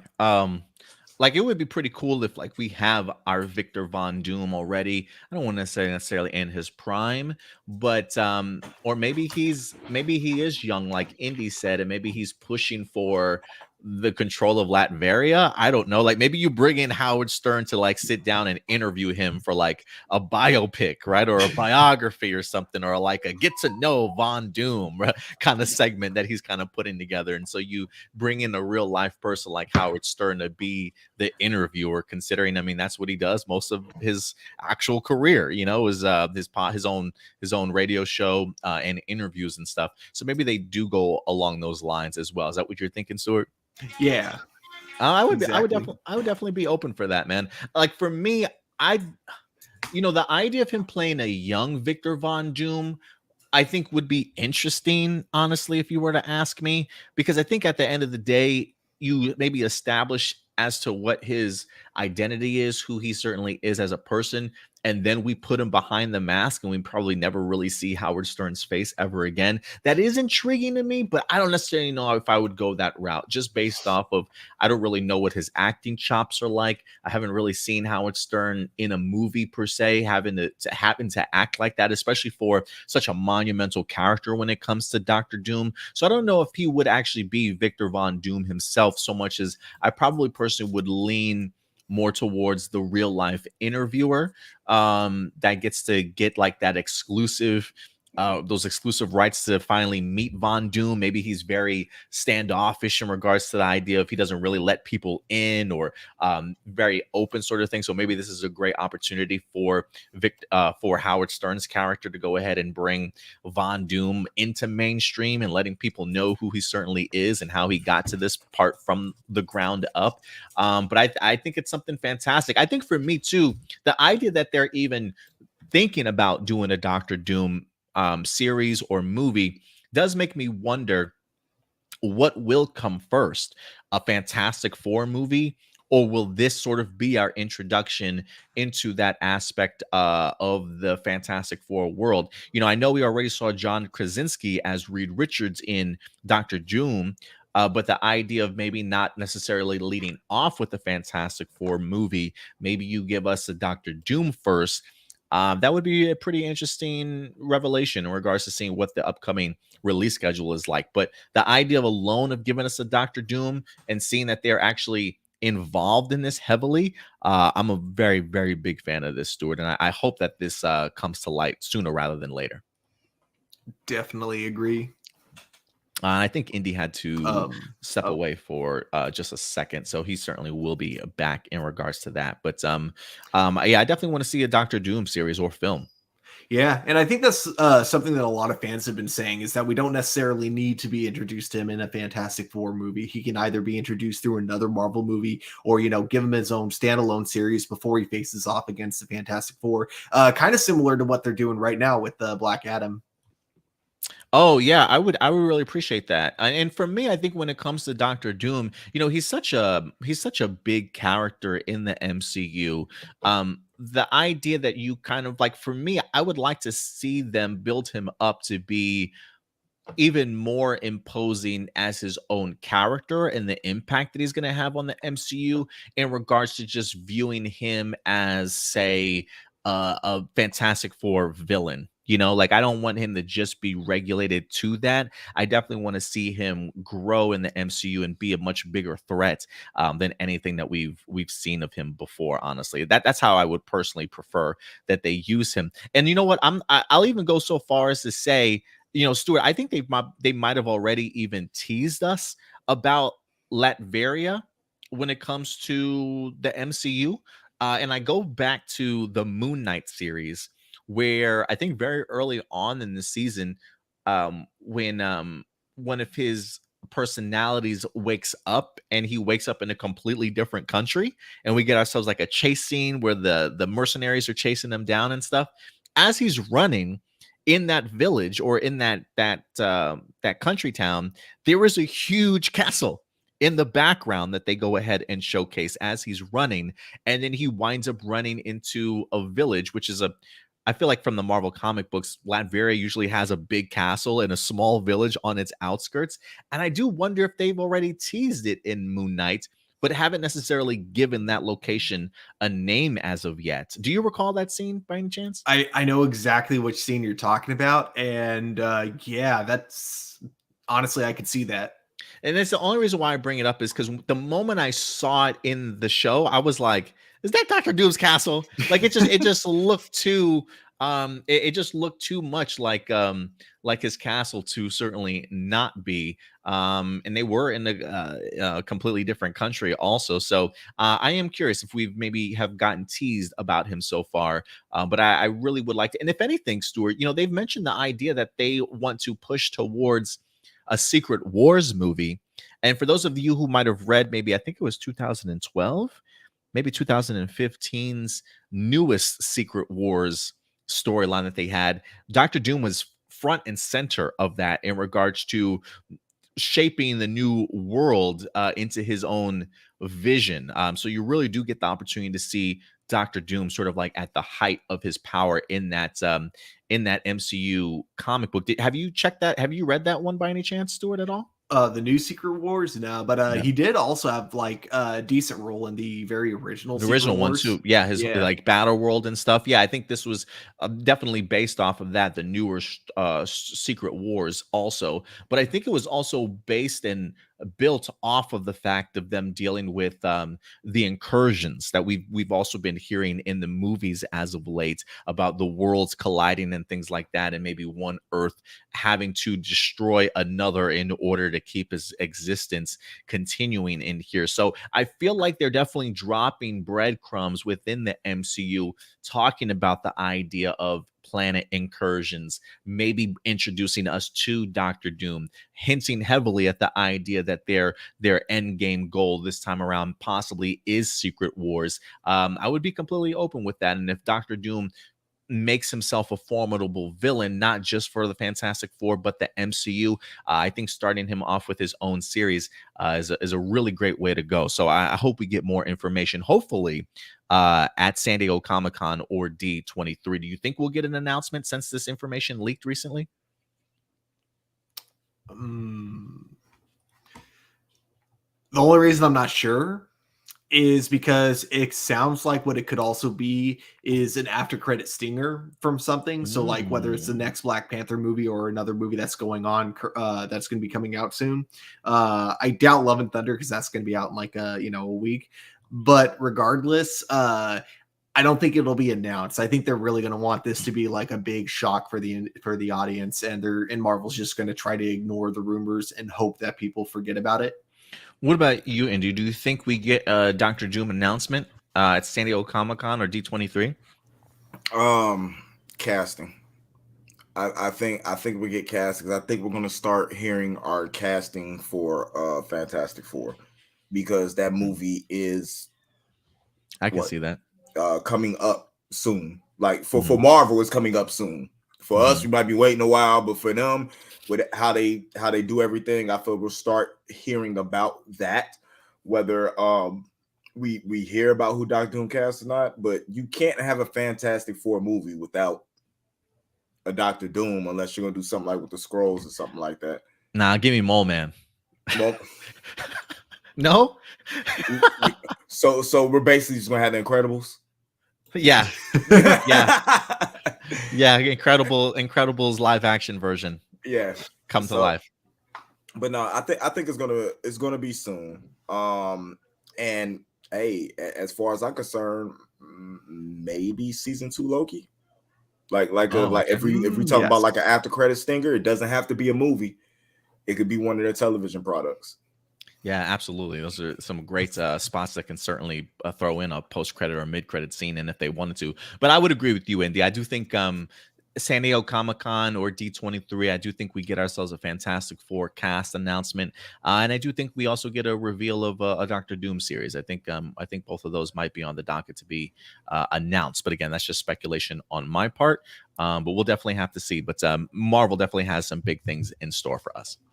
All right, guys. And with that topic out of the way, we will go ahead and move on to our next one, which will be in the world of DC when it comes to DC television, ladies and gentlemen. And I'll probably let Indy and Stuart really carry this particular one. Oh, nice. That's a great Oliver Queen Green Arrow statue, bro. I love that. But let's go ahead and move over to the DC television side of things here, as Superman and Lois are in fact back in the news, as one of the biggest questions when it comes to Superman and Lois recently has been, what is its connective tissues to that of the Arrowverse? Ever since Crisis on Infinite Earths, which was supposed to simplify this universe, it definitely feels like it's made this much more complicated now after Crisis. And so one of the biggest questions is, even though we've seen John Diggle on this show, they haven't really kind of opened up Pandora's box and really talked about any other connective tissues, if you will. And the showrunners and even the stars themselves. I mean, I literally went to Fan Expo Dallas like two weeks ago or so, and Tyler, who plays Superman, somebody in the crowd asked them this very question about how connected is Superman and Lois to the Arrowverse. And the only thing that Tyler himself said was, you're going to have to watch the last 2 episodes of this series. We definitely go ahead and explain more to you guys. And they certainly did, to certainly say the least. So let's go ahead and dive into this, guys, because this comes to us from good old Den of Geek, talking a little bit about the Superman and Lois's place in the Arrowverse revealed. It says Superman and Lois season 2 finally, the finale explains a lot about how the show fits in the overall Arrowverse. Let me see where to begin this here. Here, I'll just go ahead and dive into this. It says, but things have always felt different in Superman and Lois's corner of this world, from its more widescreen aesthetic, the more serious tone, the recasting of existing DC TV characters, and more. It's been easy to wave away most of these questions as Crisis on Infinite Earths dramatically altered DC TV continuity. So when, for example, a new Morgan Edge showed up on Superman and Lois, one wholly unrelated to the version we got on Supergirl years ago, it just seemed like a result of the reality-altering shenanigans that were a hallmark of Crisis. The lack of guest appearances from other CW heroes seemed like more of a practical concern, since so much of both of these seasons were created during the height of the pandemic, where large-scale crossovers weren't as practical as they were in a recent past. But it turns out that Superman and Lois doesn't take place on the Earth Prime of network mates like The Flash, Supergirl, Batwoman, and Legends of Tomorrow after all. The reveal came via a single line of dialogue from Sam Lane in Superman and Lois season 2 finale, as he tells Jonathan and Jordan Kent about why their father is going to conquer the seemingly unsurmountable threat of the Parasite Twins merging their world with Bizarre World. He makes a reference to all the heroes he has seen elsewhere in the multiverse, and that even though we only have your father on this planet, they shouldn't lose hope. Superman is the greatest of them all. It says in the original pilot script, there were a lot of references to Crisis on Infinite Earths, with the boys going from infants to teenagers and how Clark was disconnected from them because of that, is what the producer, or excuse me, I think that might be the showrunner. Yeah, Todd Helbing tells us via Zoom. But when we're trying to launch a show and cast the widest net we can, some of this stuff is so esoteric that it might confuse people more than help them. And it says, but at the time, there were still plans for the show to exist more firmly within the main Arrowverse world, including a crossover with Batwoman that never ended up happening because of the restrictions placed on the film during pandemic. He goes on to say, I think because of the pandemic and just our want to really just be our own show and really put our own stamp on the Superman mythos, all those references got stripped away. I had a conversation with DC in season 1 about us not being on the same planet as the rest of the Arrowverse, but I couldn't tell that to anybody because I was asked to hold it until the finale. DC is unbelievably awesome to work with, but they're a big corporation with a lot of balls in the air. But certainly the fans over the seasons had a lot of questions that were becoming frustrated. I wish we could have told everybody sooner, but we just couldn't. I think it maybe turned out to be the best decision for the show. It doesn't mean that we can't have people show up at some point. It's a comic book show, right? We can have any explanation of why, let's say Flash would show up, but I think the best version of the show, it needs to have it stand on its own legs and be on its own earth.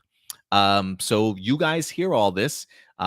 This does not take place on Earth Prime going forward. So let me throw this over to you first, Stuart. What are your thoughts, man?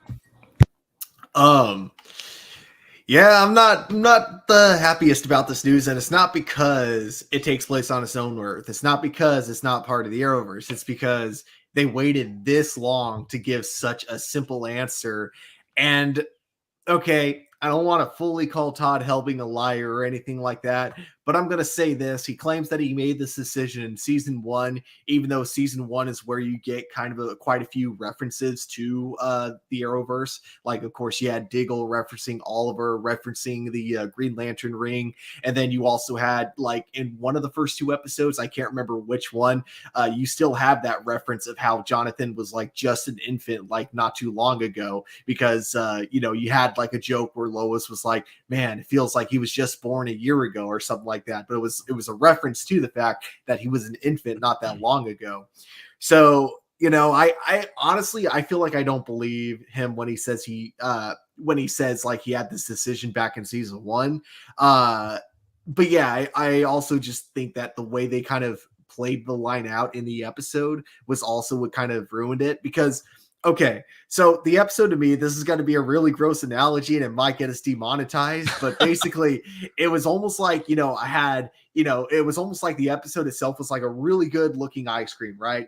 Sprinkles and everything, maybe a few too many sprinkles because, the episode wasn't perfect, but it was a very, very solid season finale. And that line, just with the way it kind of came out of nowhere and the way it just didn't fit anything that was going on with the episode, it was just basically Sam Lane kind of coming in to be like, I know that all this is going on, but hey, everyone, this isn't in the Arrowverse. Okay, anyways. And then they kind of like, continue on about everything else. It really felt like someone just stuck their dick in this amazing ice cream. And because of that, I didn't want to eat it. It's like, okay, so, I'm sure it would taste the same if I didn't know that no one stuck their dick in it. I probably wouldn't even notice. But the problem is I noticed that someone stuck their dick in it. So now I don't want to eat this ice cream. And that's how I feel about this, the reveal and the overall season finale as a whole for Superman and Lois season 2. They tried to trick you into thinking it was the banana. And then you realize, this is a dick in my ice cream. Wow. I know what I'm taking as a clip to promote this episode. But what I have to say about that is, it's stupid because it made a Diggle cameo in episode 15. It mean totally nothing. It meant totally nothing when you do that cameo. So all this build up, Diggle's going to be in 5 episodes of different shows, and he's going to be here and there, and the Arrowverse is connected. No, you just said it wasn't. So what's the point of even having him in that episode? It makes absolutely no sense to me at all. You could have cut him out and put him in Legends of Tomorrow or something we wanted to see him in. With people he could interact with that we actually wanted to see him interact with. We didn't want to see him interact with a Superman who's a bad father and doesn't know how to be a good husband, obviously doesn't know how to fight stuff, and doesn't look as good as Brandon Roth in a suit.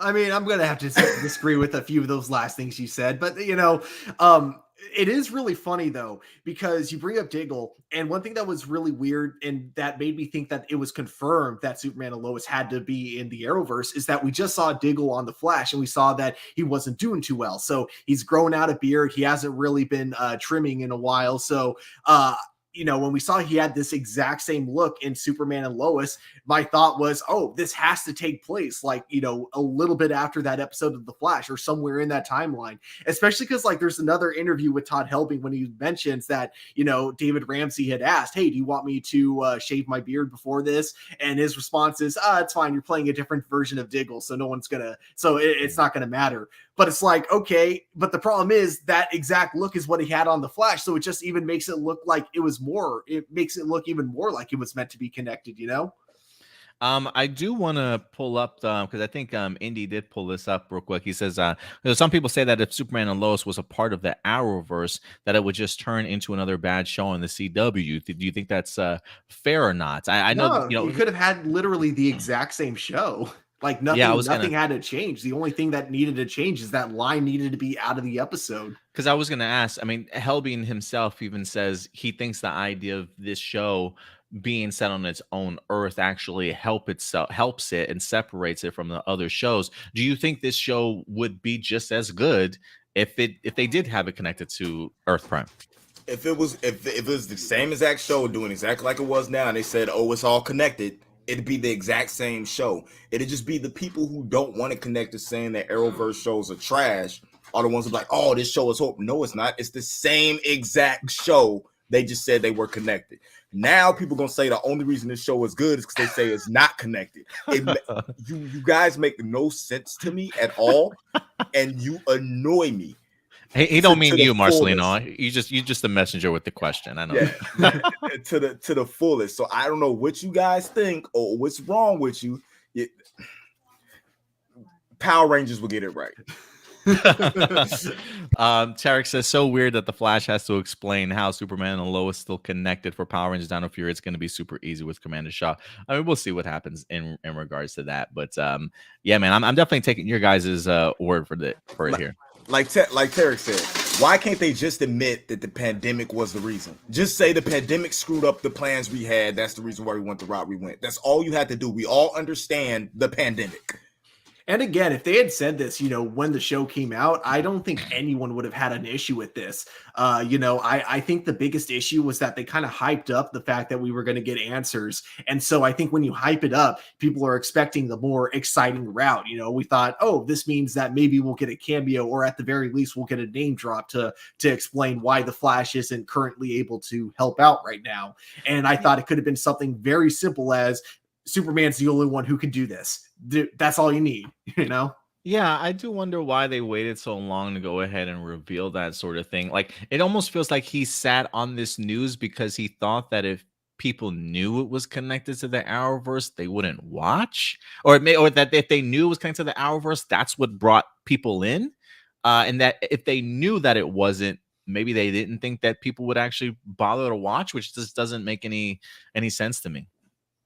Also, last thing I'm going to say about this, I find it funny to think about that the at this point now, the Zack Snyder Justice League has more connective tissue to the Arrowverse than Superman and Lois, because Superman and Lois has apparently never actually crossed over with that universe. So that's crazy. But Zack Snyder's Justice League technically has with the Flash, so that has more connective tissue to Earth Prime now. Goodness gracious, bro. All right, man. We'll see what happens in regards to this. But listen, guys, I want to know your thoughts. You hear the big reveal: Superman and Lois not connected to this Earth Prime Arrowverse. How do you guys certainly feel about it? Let your thoughts be known in the live chat or the comment section box below.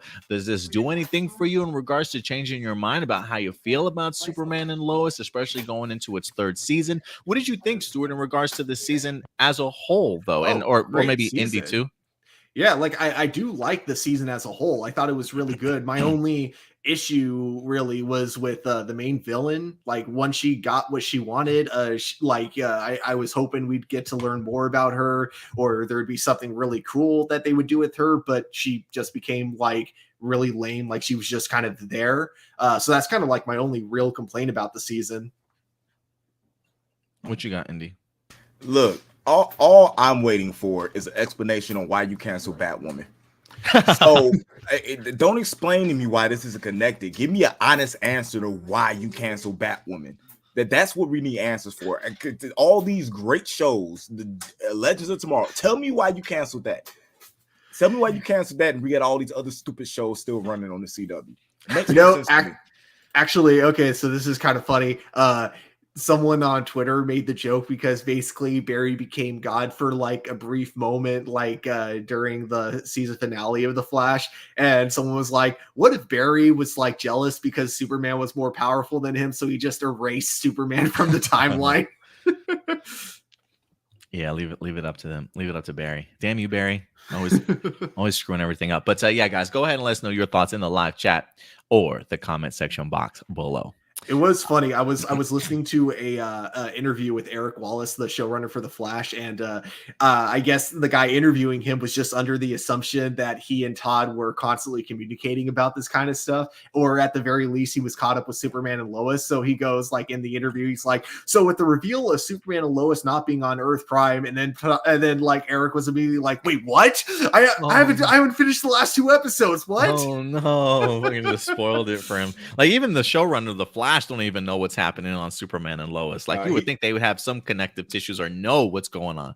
He's probably in the background, like, yeah, I'm gonna have Superman come over in this episode next season. So it's gonna be what? I can't do that. What? He just ruined my He was plans. planning on doing that for Armageddon. You know, he was trying really hard to get Tyler to come in for a small appearance, but unfortunately, filming schedules made it like really difficult. Wow, man. Wow. We'll see what happens, man, for Superman season 3 and even The Flash going forward if they manage to do something for the last season or not. But all right, guys, from there, we will go ahead and move on to our next topic for you guys, as we've got 2 Avatar topics to go ahead and break down for you guys. One in regards to the James Cameron's Avatar, and this one now into Netflix's Avatar, which sounds just kind of crazy. Yeah, the good Avatar, which should be interesting to go ahead and dive into. We've talked about this Avatar live action adaptation before. I don't necessarily know if we've kept up with it as regularly as we probably should have, but they have in fact announced the cast for this months ago, if you will. I believe they even referenced the idea that at one point in time, this was a rocky start for the Avatar Last Airbender live action series, as the creators of Avatar The Last Airbender from its run on Nickelodeon was in fact very much involved in getting this live action Netflix series off the ground. And then they wind up butting heads a little bit in regards to creative differences, which forced the creators out and Netflix to certainly go ahead and continue with the progress of filming the Last Airbender television series. Well, as of today, ladies and gentlemen, it seems as though wrapping for filming on season 1 has officially been finished. Let's go ahead and dive into this news, fellas, and see what you guys are all saying. This is going to be from Collider.com to go ahead and let us know that Avatar The Last Airbender season 1 filming officially wraps on the last live action series itself. It says Netflix's live action Last Airbender series has officially wrapped filming, according to an Instagram post from the series star Gordon Cormier. Based on the beloved Nickelodeon cartoon of the same name, the series stars Cormier as Aang, the title Last Airbender, and the avatar to be in a wonderful world that blends martial arts and Asian culture with fantasy elements centered around the 4 elements. It says Cormier's post read as he posed alongside his co-stars. It does say that the Avatar The Last Airbender features Albert Kim serving as the series showrunner, writer, and executive producer. Kim famously joined the series after the original series creators Michael DiMartino and Brian Kanitsko left the production on not so great terms with Netflix, though we'll likely never truly know what transpired. So yeah, guys, it looks like it's filming has completed on season 1. And it says Kim will have much more time to flesh out the world in live action, and he'll have the cast that is both authentic and genuinely matches the characters they play. So let me go ahead and throw this over to you, Indy. First, you hear that filming for Avatar season 1 has officially wrapped. What's your levels of excitement or worry in regards to this? We know that Netflix continued to push forward despite the creators of the series no longer being attached. Do you feel confident in Netflix to go ahead and bring this to life? Or, as most people probably feel, maybe the idea of like, hey, I don't know if this is going to be successful because the main creators are not attached. What are your thoughts on this? I think Netflix is gonna screw this up, to be totally honest with you. I don't know if it's gonna be bad, but it's something where I feel like you're gonna feel the backlash over the main creators leaving for the core community and what's gonna happen. I don't know how this is gonna translate live action. I'm not sure about the budget, although I feel like it was casted well. I don't know how this story, because it's been tried to be done before, translate that well to live action. To me, it's not. To me, it's a better shot with One Piece, which is, you know what I'm saying, like a pirate thromp, you know, so episode. This is just something to me that is more difficult to do in live action than mostly anything else. I mean, look what happened with Dragon Ball Evolution, the thing that does not exist that we don't speak of.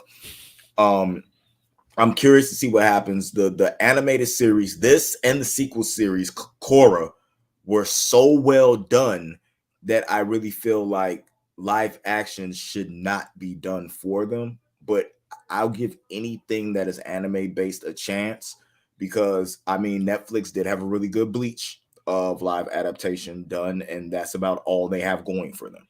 So we'll see what happens. Let me throw this over to you also, Stuart, in regards to it. Do you agree with Indy? Are you in the same camp of being worrisome about them tackling this? What are your thoughts? Well, I haven't seen a live action anime adaptation from Netflix that I've enjoyed yet. But you know, I'll go into this with an open mind, but my hopes aren't really too high up, unfortunately, especially with the creators leaving, because the last time they wanted nothing to do with a live action property for Avatar: The Last Airbender, we got, you know, M. Night Shyamalan's The Last Airbender.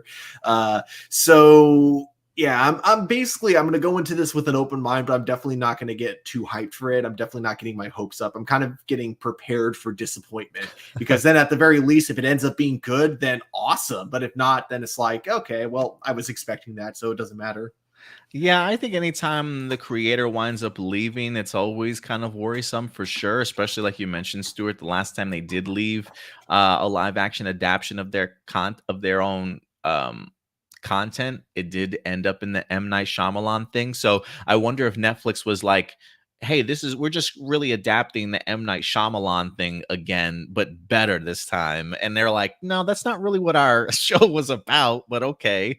But I don't know. I don't know what Netflix certainly has in mind. Listen, I trust you guys when it comes to anime adapted to live action on Netflix and what the track record is. And if it's something that even worries the both of you, then it might just worry me also a little bit about this. I do want to see this adapted into live action, but I am curious of what Indy mentioned, that maybe this just is one of those type of series that is just so incredibly hard to adapt into something that's live action. And I also do wonder, and I think I did have a little bit of pushback in regards to the creators of this show leaving in the first place. And the pushback that I had was, I do wonder if when it comes to these creators, while they've worked very much in the realm of animation for such a long time, if maybe the idea of them adapting their anime into live action, if there are some necessary changes that need to be made, because I don't think you can automatically adapt what you see from anime to live action, like just point blank. I think there are things that you might have to take some liberties on in order to make it fit live action a little bit better.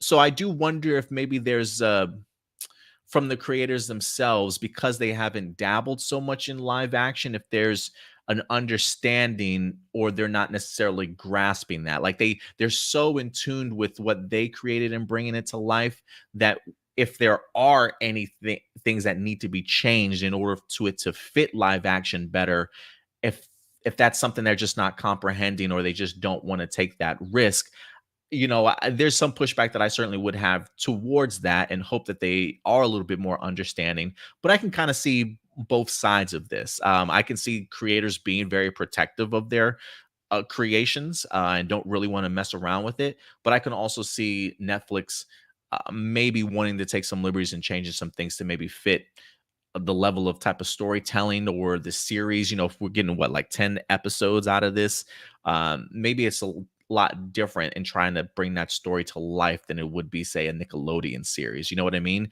But I think we can look at something like Cowboy Bebop and see how this type of thing can certainly go wrong, because I do think that sometimes it is difficult to try and adapt anime into live action. What do you think? What do you guys think makes it so difficult to do that? Do you think it's the idea of it just them not being able to understand how to translate it on like limited episodes? Are they trying to cram so much into a shorter amount of time?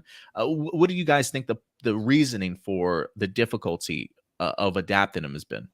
I think kind of like what you were saying, certain things, if you directly translate it and you try to make it live action, it just wouldn't look as good as it does animated. So it's trying to figure out that balance of what to change and what not to change, what we have to keep it like, keep the actual heart of the show intact to keep the heart of the anime intact with the live action adaptation. And that's a challenge that not many people can do. I don't think the creators leaving was necessarily because of creative differences. What I think it might have been was because of the deal they had with Paramount Plus, where they're now assigned to do several different Avatar projects that they get full creative control over. So I think that might be kind of the main reason they left, was because they rather do that, but it doesn't necessarily mean that they disapprove of what's going on with Netflix. It very easily could be that the creators just want a literal adaptation that's live action, which of course isn't going to work, or it could be that there are also creative differences. We just don't know. So again, so all I have to really go off of is Netflix's track record, what they got so far. And I don't know. Bleach is the only thing they did halfway right, and they didn't have what they needed to do that. And I don't even think that was done by Netflix. I think that was something that Netflix just had put on there, because I believe that was done in Japan. Their track record has been very bad. Track records for live action animes, period, have not done well, no matter where they're done at. So I'm curious to see what is going to be the budget they put into it. I feel like they got a better shot with One Piece, just because of the culture and the emotion, just the fact that it's a pirate thing. You know what I'm saying? Most of it's on a boat. We've already been accustomed to seeing stuff like that. Whether it's Pirates of the Caribbean, having things with powers doing stuff. You know what I'm saying? It's literally Pirates of the Caribbean, but anime. You know what I'm saying? Live action. So I think we'll be more in tune with that than this. Avatar is something that is unique or special. Just like the argument I'm having in the comments with Marcelino, when he's saying you should watch it. He said it's the best cartoon, ever. And I said it's not a cartoon, it's an anime. You know what I'm saying? He said that there's a lot of arguments that suggest it's a cartoon and people consider true anime to be made in Japan, which the argument with me is there's plenty of anime creators that are based in the US, like Rooster Teeth, the current company that's being brought up by the former NBA player. You know what I'm saying? Has a lot of black anime creators, you know what I'm saying, that are coming forth, making all these animes. Anime is not from where it's from, it's a style. of animation. It's a style of storytelling. That's what anime is, and that's what that falls up under. So you're not under the camp, because he does mention at the end that he says most people consider true anime is made in Japan, but anywhere else is called anime inspired, but not true anime. So you would have pushback against that. I would have pushback against that because right now, 10 of the top 20 anime aren't even made in Japan. They're made in Korea. So it's a lot of the stuff you're watching, you know what I'm saying, are Korean-based animes. A lot of the Japanese animators are leaving Japan and going to Korea, or leaving Japan and coming to America because they're not paid right for the art that they do in Japan. That's why I say I feel like it's a style, you know what I'm saying, a style of art and a style of storytelling, rather than it where it's produced at. Interesting. Not to mention, like, a lot of animation gets done overseas too. So if we want to go with the logic of if it's animated overseas, then technically a lot of shows that you wouldn't even think to be anime would technically qualify as anime. Interesting perspective, guys. I really appreciate having both of your thoughts on that. Yeah, because I haven't really followed Avatar: Last Airbender like that. And yes, Marcelino, maybe that is something I certainly will go ahead and try and tackle again. I know Stuart's been telling me for years to go ahead and get on it, and I did tackle like the first 5-6 episodes, and then I wound up falling off just because of the fact that they have it's so much stuff on television to certainly keep up with. But I may take your word for it, Marcelino. That may be something that me and Noah sit down and certainly watch. I'll tell you, do it in reverse. Watch Korra first, and then go back and watch Avatar. That's a prequel. Ooh, watch Korra and then watch Avatar as if it was a prequel. That's interesting. Yeah. Korra is the sequel. Korra is the sequel. She's the Avatar that came after Aang. Why would I watch that first then?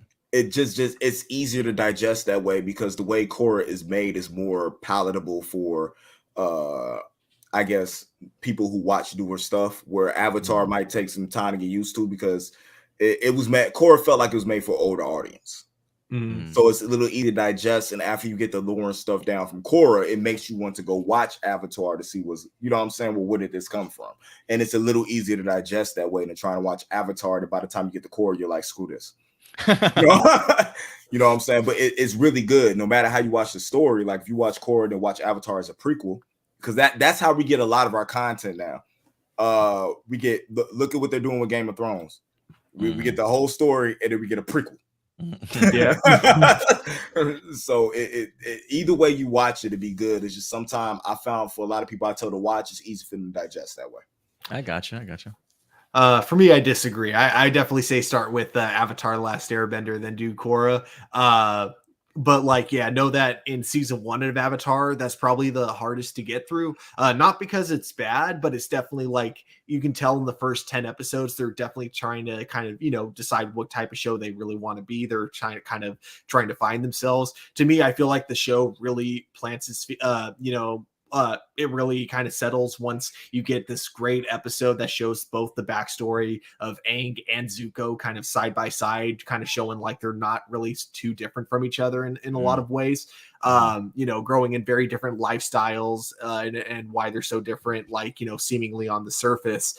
But yeah, it's a really great series. And by the time you get to like the end of season 3, it's so hard not to get a little emotional from certain moments. Yeah, I definitely want to go ahead and fall back into it. But those are some great perspectives, especially for anybody outside of me that definitely has not watched Avatar: The Last Airbender. So definitely take the advice of both these men. Certainly go ahead and check it out for sure. And then again, if you guys are fans of Avatar: The Last Airbender, how are you guys feeling about the live action series over at Netflix? Are you worried? Are you concerned? Are you hyped? Are you eager to kind of see what they have in store for us? Go ahead and let us know your thoughts in the live chat or the comment section box below. And with that, guys, we'll go from one Avatar to the next, as everybody's highly anticipated movie this upcoming December, especially Indies. I know he cannot wait for Avatar 2, The Way of Water, to go ahead and get here. But James Cameron in this movie is certainly back in the news, as this movie is happening. It is scheduled to go ahead and drop this upcoming December, so we have ourselves a fantastic Christmas present, hopefully, from James Cameron, waiting for us this holiday season. And the promotion and marketing for this movie continues, ladies and gentlemen, as we certainly keep you guys up to date leading into this particular film. When it comes to Avatar, they've been making the rounds for their promotion, and this particular week, I believe it's Empire Magazine that has a front cover issue and story where they highlight some brand new reveals and exclusive photos for the upcoming Avatar 2, as we've got 2 new cast members announced for this film. So let's go ahead and dive into this. Again, this is coming to us from empiremagazine.com as they go ahead and get ready for this upcoming film. We got 2 articles here from them. The first one I think we're going to go ahead and dive into is going to be dealing with good old Sigourney Weaver, ladies and gentlemen, as Sigourney Weaver is in fact set to go ahead and come back. And some people might be asking, well, how is she going to come back when she's dead? I think that's really the big mystery here, guys. But let's go ahead and dive into this and see exactly how they plan on using Sigourney Weaver. Actually, Stuart, I think it's the next banner. I think I'm jumping around here for a second. So let's go ahead and dive into this article here. This is from Empire Magazine, saying that actually, I think they're both in the same banner because I can only see this one. Okay, good point. Good point. Thank you for bringing that to my attention. So it says Sigourney Weaver plays Jake and Neytiri's adopted teenage Na'vi daughter in Avatar 2. And I'll even go ahead and put up this exclusive photo that they wind up revealing. It says, when it was announced that Sigourney Weaver was returning to Pandora for James Cameron's long-awaited Avatar sequel, The Way of Water, fans had questions, namely, how the hell would she be back since her character, Dr. Grace Augustine, leader of the RDA's Avatar program, died in the course of the first film? Are we talking flashbacks or a secret twin sister? The answer is something wholly unexpected. As revealed in Empire's upcoming world exclusive Avatar The Way of Water issue, Sigourney Weaver is playing an entirely new character in this film. And these are things about her you really need to know. Firstly, that she's a Na'vi. Secondly, that she's called Kiri. That's her name, Kiri. And thirdly, and most surprisingly, that she's Jake and Neytiri's adoptive teenage daughter. Here she is on our newly unveiled subscriber cover. So not only did we get an exclusive photo, but we also got this cover of her. And I think we've seen her even in the trailer briefly as well in this underwater shot of hers. It says, we'll allow you a sentence just to take that in again. Sigourney Weaver plays a blue alien teenager in Avatar The Way of Water. For an actor who also worked with Cameron all those years ago on Aliens, it was a chance to bring her inner child out to play. She says, I think we all pretty much remember what we were feeling as adolescents. I certainly do. I was 5'10" or 5'11" when I was 11. I felt strongly that Kiri would feel awkward a lot of the time. She's searching for who she is. I was thrilled to be given that challenge by Jim. And James Cameron even says, as an acting challenge, it's big. We're going to have a 60-something actor playing a character decades younger than her actual biological age. Sigourney thought it was all kinds of fun. Getting into that mindset meant Weaver workshopping with a group of teenage girls to channel some youthful energy, and the results were remarkable. Sigourney just became younger. She looks younger. She had more energy. She never quite stepped out of Kiri for our whole captured period. She had a glow on her face and lightness in her step and fun spirit. So yeah, man, Sigourney Weaver returning to Avatar, this time playing the adoptive teenager of both Jake and Neytiri.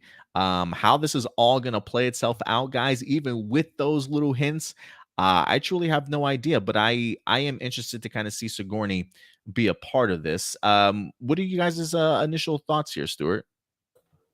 That's kind of interesting, and I'm kind of curious if they're gonna find a way to make it a twist, like that she actually is her character's daughter. Like, you know, when she started like mingling with the other, I keep forgetting what they're called. The race from Avatar. The Navi. The Navi, yeah. Like when she started mingling with the Navi, if she had like a kid that she never told anyone about. I'm kind of curious, or if it's just going to be they really like Sigourney Weaver, so they brought her back to play a completely different role. But regardless, it is. I am definitely looking forward to seeing how she plays a teenager in this. I imagine it's got to be a role that she had to have had some fun with, right? Yeah, it definitely sounded like she certainly had some fun with this role, and I kind of like where you're going with that. It would be interesting if she did somehow have a kid that they certainly didn't mention to us. I think a part of me also would be interested. One, I would be kind of curious to see if they change her voice. She is 60 something years old, and them placing just her voice on a teenager, a Navi, does make me wonder if they're gonna digitize it in some way to make her sound a little bit younger. You know, we've kind of seen also the idea when it comes to Avatar, like, aren't they able to kind of take the spirit of that person, I think, and like recapture it too? I think one of the like the Tree of Life, I think from the first Avatar movie, didn't they do something like that in trying to maybe bring Sigourney Weaver's character back to life? And I don't think it necessarily worked. So I do wonder if something has changed. Like, I wonder if it did work and they're not aware of it, and maybe her consciousness, maybe her spirit is still there on that planet, and some way along the way it got implanted into sort of like this Navi character that they've wind up adopting. So when she says something like Kiri is trying to find herself, I do wonder if there's like a legit struggle of the Kiri character, and then also like this consciousness of this older woman sort of living inside of her and trying to discover who she is. It's a really fascinating concept, and I don't know how they're going to pull it off, but I am kind of intrigued. What about you though, Indy, when you hear this? This makes it, I guess, somewhat watchable for me. Bro, I sat through the whole first Avatar and still didn't understand the whole thing, you know what I'm saying, behind it. To me, it was all a gimmick about the 3D type thing. The story seemed like it was a ripoff of Ferngully. I just didn't dig it. But this, I am a huge fan of Sigourney Weaver, and seeing her and how that story could play sounds like this whole interaction with her and what this character might be more entertaining the entire first Avatar movie for me. So I can watch this to see what the development of that character is. And if you don't develop this character right, I will be upset about these 3 hours of my life I'm going to spend trying to watch this movie. And can I throw out a crazy theory here? And you know, one of the things about, and you guys let me know if you think this is in tune with what maybe they're going for, or maybe not, and I'm just reaching here. You know, when it comes to James Cameron, he always is able to tackle universal themes, you know? And I do wonder if there's an element, especially in the climate in which we're living in, if this idea of Carrie and Sigourney Weaver as this 60-year-old woman now trying to be this younger teenager, I wonder if there's some symbolism in here in the sense of the struggle that this person or this teenage character is going to find in regards to trying to find themselves. Like, I wonder if we are leaning into sort of the like LGBT community sort of universal theme of like struggling to find yourself or like accept who you are type of mentality, you know, like feeling like there's something else inside of you, that you're not truly being who you are. And eventually discovering that. I do wonder if there's like a juxtaposition or like a parallel theme somewhere in there of this adopted daughter also being Sigourney Weaver's past. Like, I am kind of curious if there's a struggle of consciousness between these two characters, if she is a Na'vi and yet maybe Sigourney Weaver's mind from the first one is trying to come forward. I don't know. Am I reaching here, guys, in regards to that theme that James Cameron might tackle? I think you're spot on. I think one of the themes that they could go for, like, or one of the things they could kind of utilize with that theme is maybe she just doesn't feel like she fits in with the Na'vi, and she feels like she would fit in more with the humans. Again, because of the consciousness of Sigourney Weaver being inside her, if that's the direction they decide to go with the Tree of Life. And I think that would be kind of an interesting interesting direction to take it with her character. that's just the vibes that I was getting from the description. It seemed like they were just kind of teasing something without giving us a full reveal as to what this story is going to be for her character. So that's just kind of where I was leaning in regards to just knowing how James Cameron likes to tackle certain themes. But maybe I'm reaching there. But I'm glad you think so, Stuart. And then last but not least, in regards to this Avatar, even though we got Sigourney Weaver returning, a character that we are certainly used to, we've got ourselves a brand new character in this particular movie, also played none other than by Kate Winslet.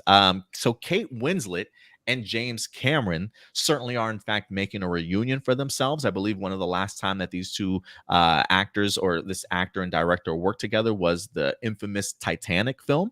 And I think it's been quite some time since then. But now that we've got Kate Winslet and James Cameron returning, let's go ahead and find out exactly who she's going to be playing for this upcoming movie.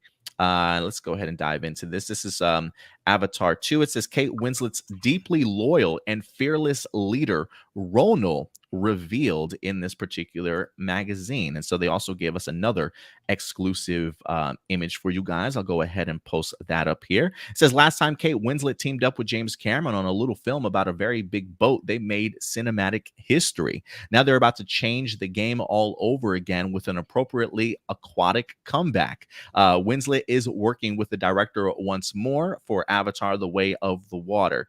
It says the reunion is, in so many ways, Titanic news, but for all the similarities to their last collaboration, Winslet is playing a very different character here than the love-struck Rose. As seen on the cover of our Way of Water issue, we are exclusively revealed that Winslet's character is a Na'vi warrior, Ronal, pronounced Ronal, and it says along with Cliff Curtis, Ronal leads the Metkayina clan, who dwell in the shallows of the Pandora's vast oceans and will play a major part in the upcoming adventure. This is what Kate Winslet said directly. She says she is deeply loyal and a fearless leader. She says she's strong, a warrior, even in the face of grave danger. And with an unborn baby on board, she still joins her people and fights for what she holds most dear, her family and their home. It says when Sam Worthington's Jake and Zoe Saldana's Neytiri are displaced from their home, they have to flee to the Metkayina's Waterworld and expect friction. The drama and conflict that tends to follow the Sully clan around means they won't necessarily be welcomed with open arms. So there's certainly already some pushback. I will say this: it's there's one other tweet here, one other comment here that I do want to go ahead and highlight that I found so fascinating. This is Kate Winslet. It says, Jim and I are both totally different people now than what we were 26 years ago. He is calmer and I am definitely more hyperactive now. One of the things for sure, though, Winslet was at one with the water this time around, throwing herself into the deep end for the underwater shooting with her now legendary free diving proficiency. So she's been spending plenty of time in the water over the past years. It says, how long did she stay under with a single breath? For 7 minutes and 14 seconds, baby, is what she says. Adding that the most amazing thing for me as a middle-aged woman was to learn something not just new, but superhuman. And then this is the actual cover of the Empire magazine that goes ahead and showcases us Ronal, the Kate Winslet character. So let me throw this over to you first, Indy, in regards to this. You hear about the Ronal character, her being a warrior for her people, being part of the Water Clan here, the fact that she still has a unborn baby on board. It sounds very much like she's a very pregnant warrior, if you will, fighting for her family and tribe. And that Kate Winslet is apparently a badass. What are your thoughts in regards to hearing this about her character along with her own free diving proficiency? Well, again, in the current climate, what's more powerful than a mother? I really feel like maybe this particular movie is coming at the right time with its themes. You know what I'm saying? That's happening. And I'm 110% for that. Unlike Natalie Portman, I love Kate Winslet. You know what I'm saying? I love Titanic. It was one of my favorite movies. I love the design of this character, and I'm looking forward to seeing what type of emotion she puts behind, you know what I'm saying, this character, because nobody is going to defend their family more ferociously than, you know what I'm saying, a mother. So I want to see how her mate reacts, you know what I'm saying, to her always trying to be on the front line and different stuff like that, and seeing if it's like pushback from that type of stuff going on. But also I want to see how she tries to protect her home, especially with, you know what I'm saying, an unborn child. This is interesting to me, and this is what is catching my attention. Yeah, I will agree with you, man. I do like the idea of her being a mother and very much protective of not only her clan but her unborn baby. I think you're right. I think the themes that they're going to be tackling in here probably couldn't have come at a better time. And I just think visually, that's something that I definitely want to go ahead and check out. So I am really curious to see how this Ronil character will look. And I definitely would agree with you, Indy, in the sense that it would not surprise me if there's some pushback, and she's just that headstrong and that much of a leader, to where it's just like, yeah, bro, you're not going to stop me here. Like, I know you've got my best interest in mind, but yeah, you're not going to stop me from protecting my clan. I think that speaks volumes. What about you though, Stuart? You hear this news in regards to the Kate Winslet character, what she's going to be playing as, along with her free diving proficiency. What are you thinking here? Sounds really awesome. I do love that, despite everything being motion captured, that they're still filming it all as if this was like a real set. So the fact that she was willing to exercise her lungs to that capacity, to like being able to hold her breath now for 7 entire minutes. I don't think I could ever get to that point. I'm not gonna lie. Like, I can't even hold my breath, I don't think, underwater for like more than a minute. So that's just like really, really impressive to me. And then, yeah, I do like that whole thing of like, she may be pregnant, but she's not letting that slow her down when it comes to, protecting, everything. There's, as much as it is important for a mother to always protect her baby, there is that whole thing where it's like, when she has that much, responsibility for other people, it makes sense that, she has to make those risky decisions, because it's either lose her kid and then lose everyone from not fighting, or fight and have a chance to save both her kid and everyone. And, I'm very curious how to see how audiences are going to react to this type of character. You know what I mean? But yeah, overall, like, definitely, I'm a little more excited for this movie now than I was, kind of hearing more of the themes that they're going to be tackling. And yeah, it makes me actually want to kind of go back and rewatch the first Avatar, because I haven't. The more I think about it, I haven't seen that movie in so long, to the point where it's like I almost can't remember the themes in it. I just remember the story, or I just remember the plot, not necessarily the story, is what I meant to say. Yeah, no, I definitely get you there. I may go ahead and rewatch Avatar again also. But yeah, I think it definitely is going to be a situation of certainly all hands on deck. I mean, because it definitely feels like, while there's certainly going to be friction between Jake and Natiri, along with the Water Clan there, that's definitely going to be their own friction. We still also have sort of the outside friction and the outside villains here that are definitely going to be pushing in on Pandora to continue to grab up certainly more land. So the idea of really all hands on deck, doesn't matter if you're a woman, child, whatever the case may be, pick up that spear. You got to certainly fight for not only your livelihood, but for your family and your existence. I kind of really appreciate it, and want to see how James Cameron certainly continues to tackle that side of things. But look, I can't even swim. So the fact that people got into a tank to film this, that's impressive to me alone, okay? Let alone having to hold my breath for 7 minutes. Yeah, but, I will say this, Stuart, you say you don't even think you can do it. I don't think Kate Winslet thought that she could do it either, right? And I think she's a great story of the idea that even though we get a little bit older in our lives, there's always plenty of new things that we can certainly learn for ourselves and really master. So, like, I don't think this is something that she did just for the film. It felt like maybe after her experience on Titanic, she just became more and more open with the water and wanted to learn something really cool. And I think that's so badass of her, man. 7 minutes, that's pretty hella impressive. So, Stuart, you can do it one day, man. You can do it. In the words of John Cena, sir, never give up. Never give up. Right, Indy? And he's like, what? But yeah, guys, go ahead and let us know your thoughts in regards to this. I'm really excited for this movie. And can I just say, despite I think the idea that when we first got the news of Avatar 2, now realizing that this is actually happening and seeing a lot of people's hesitancy to be even open to this movie a little bit, I gotta say, I'm proud of the both of you. I'm proud of the both of you. I feel like the hype train, the anticipation is slowly building here the more we dive into this movie. And I think that's the purpose of these breakdowns, and hopefully maybe building up some anticipation and excitement for these movies, man. So I'm glad that these articles are having a positive effect on you in some way. For sure. What's that look, Indy? He's like, I hate you, Adam. He's like, I hate that you're right.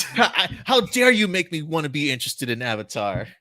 That's all right, Indy. It's all right. Watch, he gonna give. Watch, when we see Avatar 2, he's gonna give it the highest grade out of the three of us. I'm like, it was like a B minus. He's gonna be like A plus. Watch. I don't know about that, Adam. Yeah, maybe a little bit. Or you'll love it so much it'll actually make you appreciate the first one even more. Maybe we'll see. But yeah, maybe we'll have to do a rewatch party here. But all right, guys, with that out of the way, we do have one last topic for you guys. We'll go ahead and end off with here, as we got ourselves another franchise to certainly tackle, and that is in regards to James Bond, good old 007, as we finish off with our last topic for the day. And Stuart and Indy, believe it or not, man, I have still not watched No Time to Die. I have not had the opportunity to watch the last installment of James Bond, even though I feel like for the most part it's kind of been spoiled for me a little bit. I think I have an idea of what to expect, but it's still something I want to go ahead and tackle for myself because I do love Daniel Craig as James Bond. I think I have it downloaded. I just have not watched it as of yet.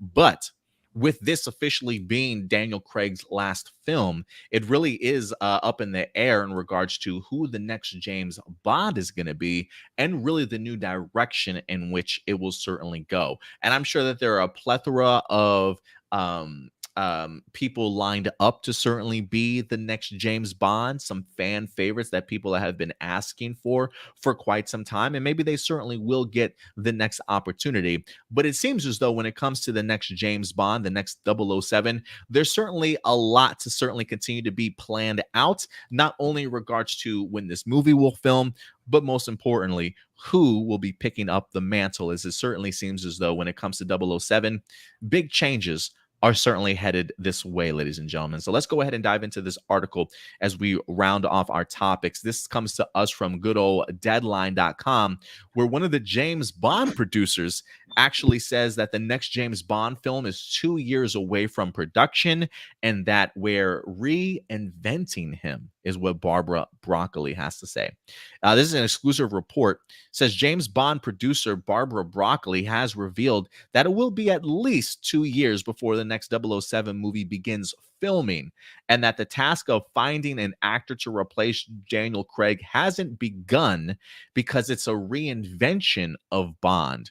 Speaking to us at the star-studded private event in central London to honor Broccoli and her brother for their BFI fellowships, Broccoli wouldn't be drawn on who would play Bond next, but did offer an update on the decision-making process. So she says, nobody's in the running. We're working out where to go with him. We're talking that through. There isn't a script, and we can't come up with one until we decide how we're going to approach the next film, because really, it's a reinvention of Bond. We're reinventing who he is, and that takes time. I'd say that filming is at least 2 years away. So that's what she winds up describing to us in regards to the reinvention of James Bond. And for me, this makes all the sense in the world. You know, they've made so many James Bond films. One, I wonder if there's any more novels or anything like that for them to take any source material or adapt anything from, or if at this point in time they're really just going to be making just all new sort of original storylines, concepts, and things like that of James Bond continuing as they certainly go forward. So I do find the reinvention of him rather interesting. I think we've gotten our Daniel Craig version of Bond for quite some time.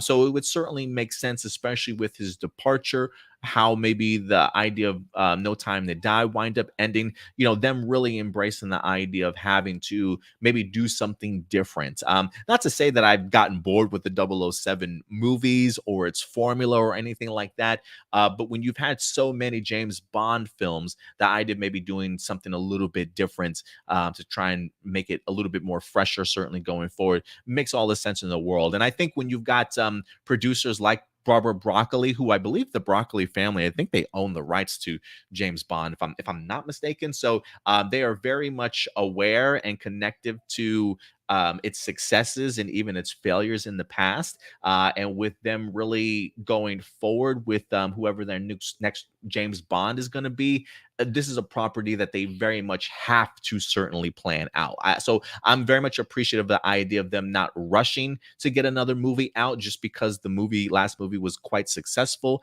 The idea that they understand their franchise, the importance of their property, not even jumping into casting before knowing the direction, not even having a script certainly completed out. I'm just happy to hear that 007 will continue in some manner or another when it comes to James Bond.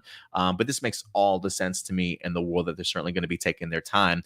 I would like to ask you, Stuart, in regards to this. Because I think Indy might have had to leave us here last minute. But let me throw this over to you, Stuart. What does this sound like to you when the producers say they're going to reinvent him? Are you worried that they're going to go maybe too bold? What type of reinventions are you thinking about? And do you have any suggestions for a potential James Bond? What are your thoughts on this article? Yeah, I think reinventing, they're just gonna like there's got to be a core to James Bond that they gotta keep. They gotta keep the gentleman aspect of him. I think like that's kind of like one of the most important like parts of him as a character. But that said, reinventing, I'm wondering if like maybe if they're wondering if they want to go to even more grounded James Bond, because even though Daniel Craig kind of started as that, by the time we got to No Way to or No Time to Die, that was when it kind of went back to kind of the more traditional James Bond that we all knew and loved. So I'm kind of wondering if they want to take him and really go back to more of a grounded setting with the character, make him feel like an actual agent that could exist in the real world rather than kind of like the more over the top type of James Bond that we've gotten in the past. Or if they want to, if by like kind of reinvent, do they want to kind of go back to really old school James Bond era, like Sean Connery type of era, but like rework it for modern times. So make it so it still has that fun camp that the original James Bond, used to carry back in the day, but like find a way that you can, obviously there are many changes you would have to make to James Bond's character. Because let's face it, going back, watching those movies, there are aspects about him that definitely do not hold up well. I'm going to fully admit. So there would have to be like areas you'd really need to tweak. But do they want to go back to that like overall tone though, like the real campy tone? Give each movie a very different feel and have each one trying to kind of one up the other, Fast and Furious style. I feel like it can be any one of those. I think if I had to guess, if I'm a betting man, I'm assuming the reinvention of the wheel is they're probably going to try to bring it into a slightly more grounded area.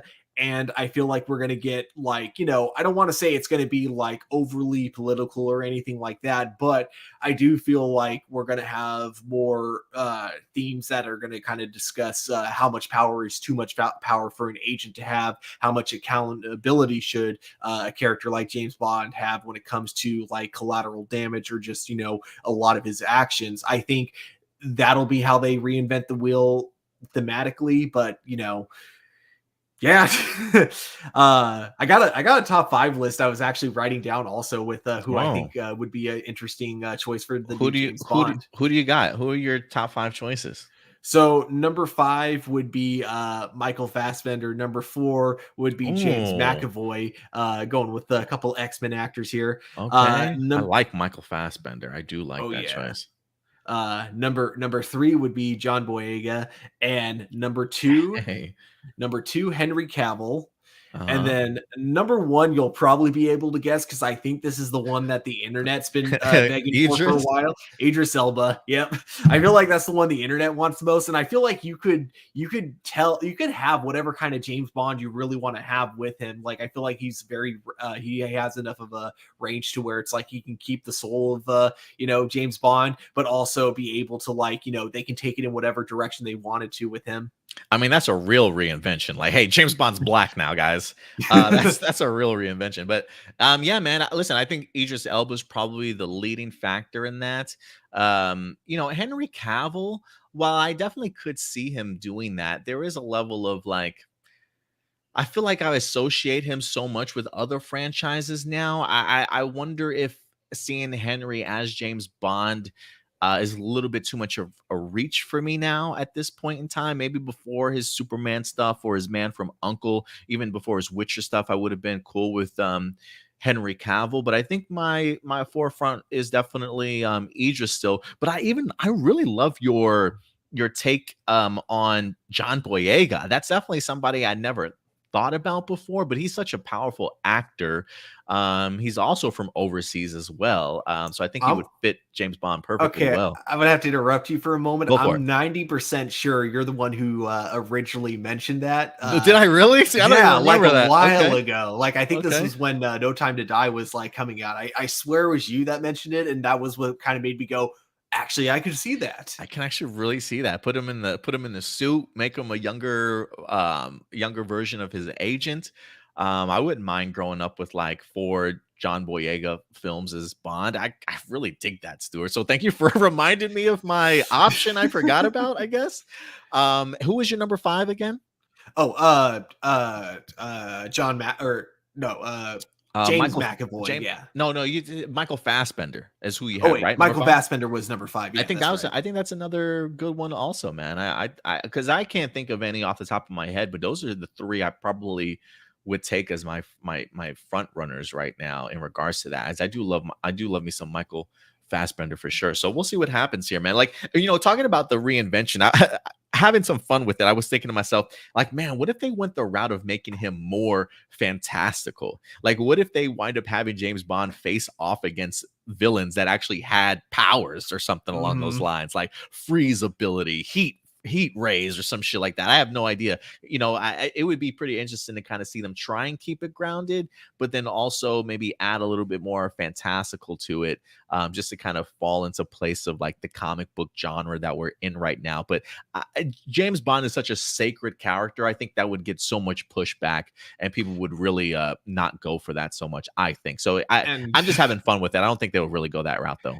I would say to anyone who would have pushback against that, I would be like, remember how like in the course of like one movie they went from being an underwater civilization trying to destroy the entire world and start a whole new world, and then the very next movie they had a moon base operation with the exact same plan of destroying humanity, and in this same movie we suddenly discover that space stations are all like every branch of government apparently has access to an easy space station. Like everyone, like it was so weird how like the last act of that movie suddenly turned into Star Wars, and it's just like it was so weird. I love it. I would love to see that weirdness come back to James Bond. So Yeah, I'm all for it. Give supervillains some superpowers. Make James Bond feel more fantastical, because at this point I feel like they've done so much with the character. Nothing can really. There's not really too many ways you can jump the shark with him. Yeah, no, I totally agree with you. So we'll see what happens, man. We'll see what happens. But I definitely expect the producers and the Broccoli family to come up with some, hopefully some fresh ideas and a new reinvention for James Bond. But you going to say something? I don't know if I've ever asked you this. Who is your favorite James Bond? Probably Daniel Craig for me right now. I really do love him as Bond. I think he has such a great balance to him. After that, probably Sean Connery and then Pierce Brosnan.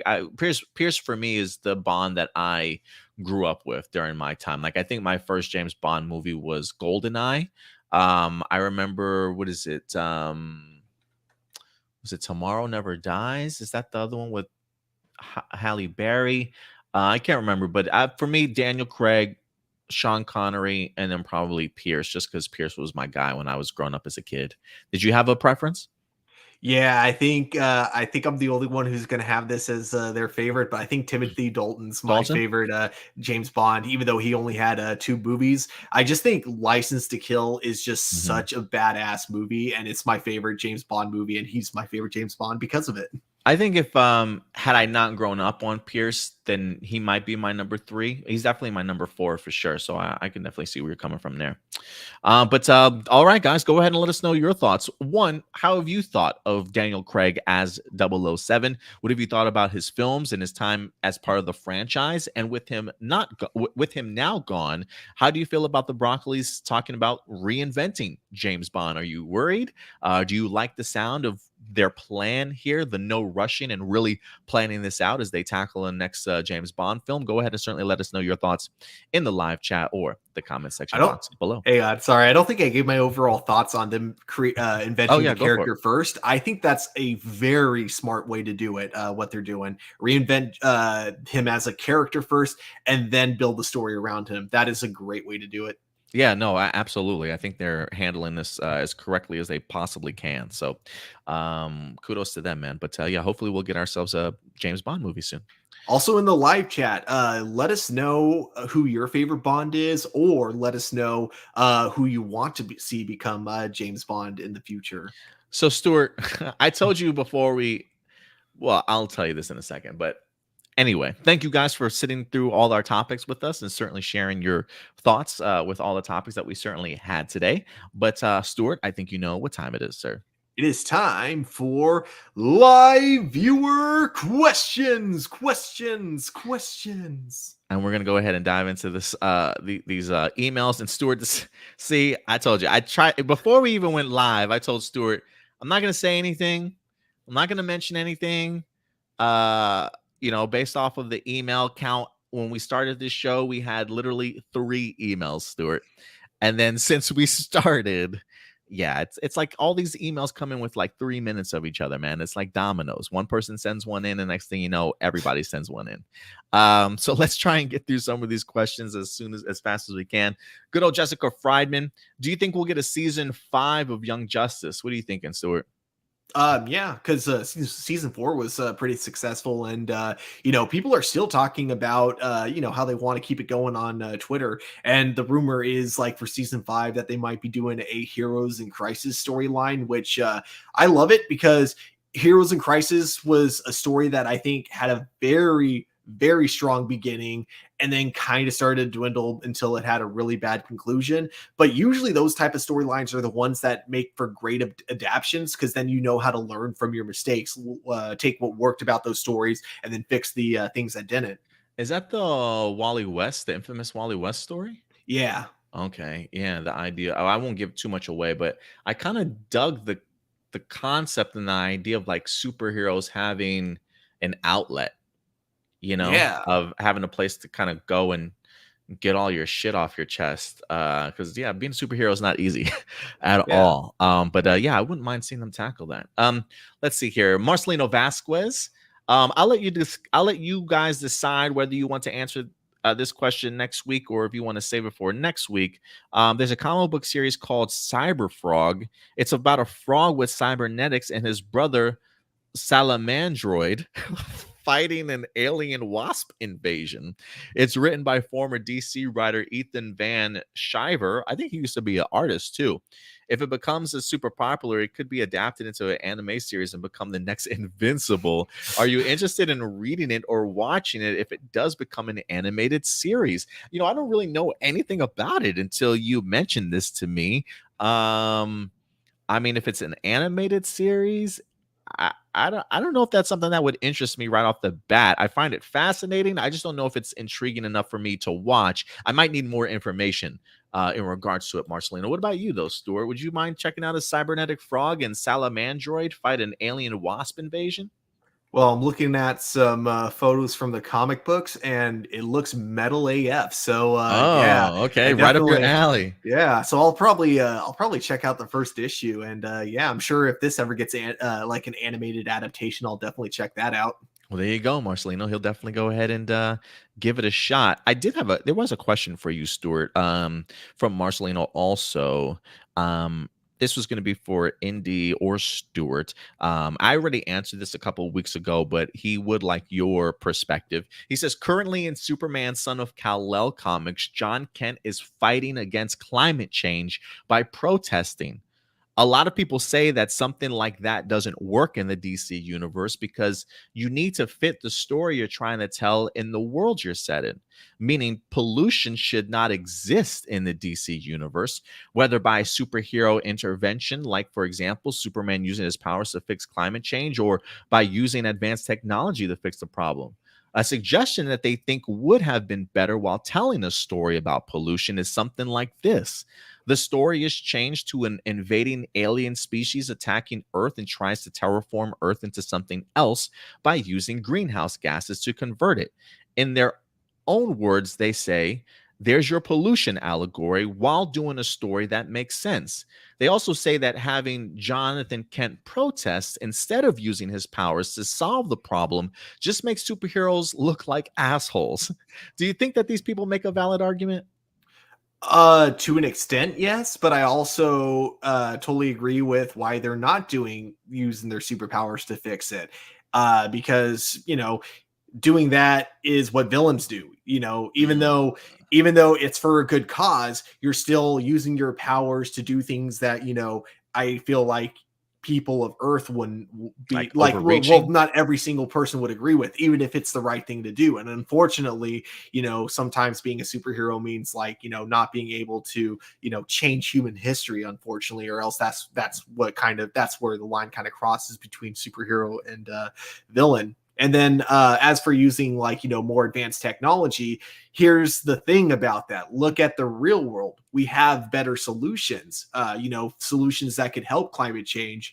But the problem is it requires people adapting. And there's people also selling these solutions for way more money than, average consumers can afford. So, the problem is, even if they have the technology to fix climate change within the DC universe, they're probably going to charge up the wazoo for it and, make people feel like terrible people for not, giving their entire life savings or taking out a second mortgage for, joining that solution. So it's very interesting whenever people kind of bring up, real world comparison, saying that it wouldn't work in the comic book universe. But I can think of real world comparisons of why they wouldn't work in the comic book universe a lot of times too.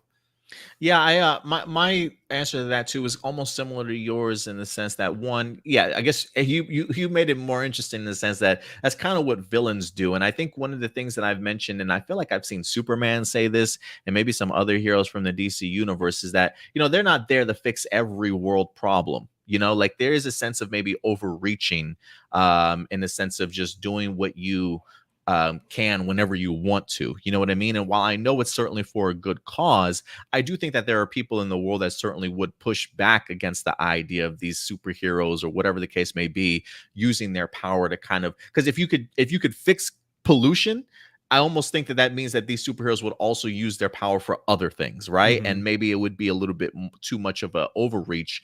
So I get the idea of maybe superheroes not solving all the world's problems, because I think their worlds in the comic books, I think, are supposed to mirror ours, just with superheroes. So I think they're still clearly going to have the same issues that we have. And the other thing that I also mentioned too was, Jonathan Kent protesting, I think, is just visually a way for people to understand that they too can be superheroes in their own right? Like, you may not be a hero, but you could certainly still do something in your own world, in your own way, to impact what's happening. And I think I think that's, for me, when I see Jonathan Kent protesting, I feel like that's the message that he's kind of sending too. Yeah, I 110% agree with that. The other thing too, sorry, last thing I'll say about this is that we actually got something similar with Superman back in the day, because he, would protest the war in Iraq. He was protesting against American troops, but you never see him, interfering with the war, right, at all. He never goes anywhere near the battlefield. Yeah, so I think there have been examples in comic books not just Jonathan Kent, but in the past too, that showcase that, yeah, heroes, while they're certainly there to do their part and protect humanity as best they can, they're not there to solve all the world's problems. And I think they do that in the sense of realizing, hey, we can't control everything. We're not supposed to. Man, it's so funny. I think like the more I'm thinking about it, I could almost make like an hour-long video about this topic because it's actually kind of interesting. Yeah, it is. I thought it was a great question by Marcelino for sure. Jonathan also has a question for you, Stuart. Do you agree or disagree that James Gunn is starting to be the John Watts or Kevin Feige of the DCEU? I can see the John Watts part, not necessarily Kevin Feige, because he himself kind of like mentions not really wanting to get like, too much into the producer aspect. He's definitely more of a hands-on kind of guy. But yeah, I think that what happens is because his movies are so, and TV show and this particular case are so, loved by everyone. I think it's just one of those things where they make their decisions based on him, not necessarily because he's trying to lead them, but because his movies are so good, they kind of lead themselves, if that makes sense. Yeah, I can't think of a better way to put it. No, I get you. We also got an email from AJ saying his quick thoughts on the Obi-Wan Kenobi series. And if you guys did miss our thoughts, me and Stuart did go ahead and do a series review for Obi-Wan last week. It is available on our YouTube page for you guys to go ahead and check out. So AJ says, so I just finished watching Obi-Wan Kenobi, and in my opinion, wow. I was really impressed by this series. It really felt like a true continuation of Revenge of the Sith. It was so cool seeing Ewan McGregor back. Felt like he never left. Every episode picked up right where it left off, which was excellent. I was blown away by the action and story. I didn't expect to see younger versions of, and this is spoilers, guys, Leia and Luke. The return of supporting characters and some brief cameos were really cool and well handled, especially the ones that came near the end. I love the flashbacks. Everyone in the cast looked fantastic, and I can't believe this was a limited series. The series was so much fun, and I highly recommend anyone who wants to see Obi-Wan and Anakin again or is new to the world of Star Wars, giving it a huge 10 out of 10 or an A+. What are your thoughts, Stuart? Yeah, I definitely agree with a lot of the points that he brought up. Obviously, I think the biggest one that I disagree with, which is like, I think personally instead of a limited series, it would have been better as a movie. But like everything else, I do agree. I think like the cast and crew were great and all that kind of stuff. Yeah, I agree. I had a really good time watching the series. I definitely had my issues with it, some hiccups here or there. I definitely felt like there was some questionable decision making, some interesting writing choices. So I don't necessarily think the script was as strong as I personally would have liked it to have been. But trust me when I say when I walk away from this series, it's one that I certainly enjoy and definitely would recommend. Like for me, this feels very much like a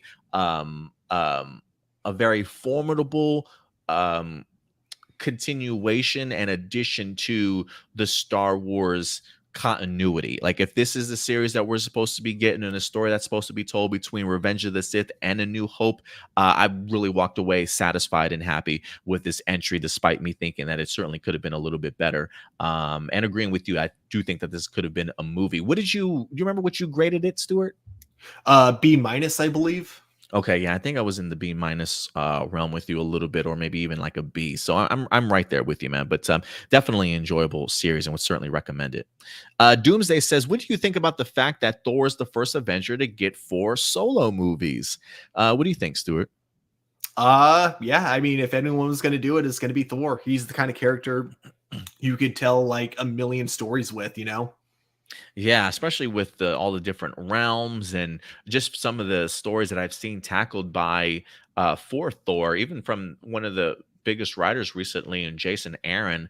I think he's opened up the doors to so many really compelling and interesting Thor storylines that they can go, especially if they ever wanted to get into like old Thor, showing him like at the end of his time, if you will. I mean, they've had some really great Thor stories out there. So like for me, I don't necessarily know if I would say this, had you told me at the beginning of the MCU, hey, Thor's going to be the first Avenger to have 4 solo films, I would have been like, you're crazy. Like you're crazy.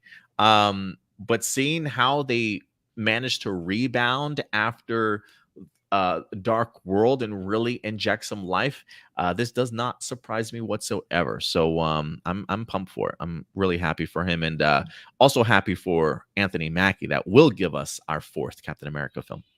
I am kind of curious actually to rewatch all the Thor movies in order and just kind of like watch it without the context of the rest of the MCU to see if it feels like a natural progression, because I feel like it won't. I feel like after you go from Dark World to Ragnarok, you're going to be like, whoa, it's like I'm watching a completely different franchise. No, I totally get you there. Tarek does ask an interesting question. Do you think Obi-Wan exists in the main timeline / current films, or probably died at some point off screen? Well, Tarek, I would simply say watch Star Wars A New Hope. I will say that. If you've watched the Obi-Wan series, or if you're entirely new to Star Wars, because it sounds like you very much are, I would recommend Star Wars A New Hope, episode 4, and that will answer your questions. Let's go ahead and move on to the next one here. We got Nicole Robertson. What's up, Nicole? She says, hey, y'all, hope you're doing well. I forgot to send in questions, so here it is. What were some shows you remember that had really great backdoor pilots to a show that may or may not have been greenlit, or at least ran for a season or two that were really good but were canceled? So the program taking its time slot, I don't know what that means. But I guess, So like by backdoor pilot, I think she means like when a show, when instead of having like a direct pilot that like, you know, is the first episode, it's like something that gets the idea of it gets introduced in another show, kind of like with Green Arrow and the Canaries in an episode of Arrow. Gotcha. So yeah, do you what were some shows you remember that had a really great backdoor pilot to a show that may or may not have been greenlit, or at least ran for a season or two that were really good but were canceled? Well, there's one where the show is coming out. We don't know how good the show is going to do, but the Dead Boys Detective backdoor pilot from the Doom Patrol season 3, I thought was pretty intriguing. That's a good one, man. That's definitely a good one. I still haven't watched season 3 of Doom Patrol. Did you finish it? Oh my god, you haven't seen it yet? I have not watched it yet. Not watched it yet. Yeah, you're gonna love it. Yeah, love it? Okay. It was great. Okay. You know, can I be completely honest with you, Stuart? As a big Star Wars fan, watching Obi-Wan Kenobi, you know, this is how I know it was good, but not my favorite, because it's come around the same time as, say, and granted, these other shows have had like 2 or 3 seasons to already build itself up, but current shows that are on right now that I find so incredibly good that, like, I don't want to say dwarf Obi-Wan's, but just shows me like, yeah, it's just not competing. Stranger Things and The Boys so far. They've been fucking phenomenal, man. I've absolutely loved them. I'm sorry, I don't know how. I think it's in turn to the Doom Patrol season 3. I've yet to watch it, but you talking about how great it is, man, it's like, man, there's so much good TV out there right now. I kind of know how you feel. Like for Obi-Wan episode 5, it was funny that I was like, that same day I was more looking forward to Miss Marvel and Superman and Lois than I was for Obi-Wan. Obi-Wan, right? Yeah, it's pretty crazy. And again, that's not to say that it was a bad series. I think it's just maybe my own expectations for it, or maybe me as a Star Wars fan was really hoping that it would be like the best thing out there. You know what I'm saying? But hey, I love it where it's at. It's perfectly fine where it's at. Marcelino does say the Dead Boy Detective spinoff will have a completely new cast with no connections to Doom Patrol, unfortunately. Really? So this feels kind of like the backdoor pilot for Doom Patrol that we got from Titans. I was thinking the same thing, you know? Yeah, because they did the same thing with Titans. That's my example. That's like 3 times they've done it, if you think of it, because they did it with Superman and Lois now, apparently. Yeah, that's true. That's my answer to your question, Nicole. A backdoor pilot show that may or may not have been greenlit, or at least ran for a season or 2, Doom Patrol. But it does. I mean, I think it does technically count, because like the definition of a pilot, it doesn't necessarily have to be canon to the show. It just has to kind of showcase what the show is going to be about. So it is still technically the backdoor pilot. Absolutely. Let's see here. Francois, what do you think of the upcoming CW show Gotham Knights, confirming the connections of Joker and Robin? Look, I'm still very much hesitant for it, and I probably will be hesitant throughout the entire season until the finale, just to see how this lands with me. So I will keep an open mind, but I'm just not excited for this. I like the trailer. At least, look, the job of a trailer is usually to get you hyped for what's upcoming, and this trailer that I've seen just does not do that for me. I do have a lot of questions, and maybe it's something that the series can handle, can open up for me. And again, while I am very much aware that yes, Carrie Kelly is a former Robin to Bruce Wayne in the comic books, I believe that one of the characters in here is in fact the Joker's daughter. So we also have there's a bunch of comic book characters in here, no costume shown. So I am kind of curious how many liberties are going to be taken with this particular story. How original of a series is this? And is this going to be a comic book series, or is this a Riverdale series? There's a lot of questions I have before I can get my hype level up, but I'll definitely check it out. You know what my main question is? What's up? Why isn't Carrie Kelly Bruce's adopted kid instead of this random guy? This random ass guy. I have no idea, bro. I have no idea. Alexander Rosario, what do you think of the Shout Factory announcing the release of Super Sentai 5-Man on DVD? And what do you think of the old Sentai series being available on DVD to purchase? Would you like more Sentai seasons to be added, or even Power Rangers? Add them all. Why not? Yeah. I mean, I don't know if I ever plan on watching it, but at the same time, yeah, I feel like one of the most frustrating things about being a tokusatsu fan is that it's so hard to find legal ways to get into it, you know, if you live in America. So the more distribution they can have for it, the better, to my opinion. It's always a win. Let's see here. Good old Carter Matthews. What's up, Carter? He says, what do you think of the Black Adam movie being made after one phone call from Warner Brothers to Dwayne Johnson? It's probably one of the better decisions they've made. This movie's been years in the making, though, right? Like at least a decade, it feels like. I mean, maybe not a decade. That might be a stretch, but maybe a decade. I feel like it's been a minute, huh? Well, the movie, maybe. I think the movie itself hasn't been announced for that long. I think it's only been announced for like the last 4 or 5 years. It's just that, you know, Dwayne Johnson playing Black Adam, that was like the big one, because that was something that I think was announced back in the early 2000s. So it's taken them this long to actually do something with that role. So that's the part that's like hella years in the making. But I mean, it doesn't surprise me. I mean, look, Dwayne Johnson is a big name. He definitely carries weight for sure. So if this deal was made off of one phone call from Warner Brothers to Dwayne, they did a great job of casting the right person, I think. But the proof will be in how good the film is. So we'll definitely have to see when it drops. Yeah, I feel like as long as Dwayne Johnson's in it, the people will say yes to like anything he pitches. Yeah, at this point, look at Red Notice, right? Chris Crossman, what's up, Chris? Not sure if you talked about this before, but what do you think of the rumors that the original ending of Black Panther 2 was rewritten so that the franchise wouldn't rest on the shoulders of Letitia Wright, who has been heavily rumored to be the new Black Panther? Answer that for me. I got. Never mind. My cat got out. Yeah, it looked like your cat was trying to get out. Yeah. I mean, I wouldn't doubt it one way or another. I keep, you know, again, I think I've mentioned this before. Like everything I've been hearing about her behind the scenes has been like from sources that claim they know people they know that on set, but like I haven't heard anything from people on set. So, you know, that's why I'm, you know, I don't like to kind of delve into the drama aspect of anything. But, you know, I also, again, I'm not saying, I also wouldn't be surprised either way. Yeah, when it comes to Black Panther 2, I genuinely have zero idea what direction they can possibly be taking this in. I feel like I always kind of blank on these type of questions. You know, I guess for me, I would be interested if the rumor is true as to why it was rewritten. I do wonder if, again, if the rumor is true that they rewrote the ending for this, I do wonder if it has anything to do with the Letitia Wright drama that happened, or if it's just a case of, you know, listen, scripts get rewritten all the time. You know, there's usually more than one draft of a script. You know, some people will go through 2, 3, maybe even 4 rewritings of it before they actually land on their final script.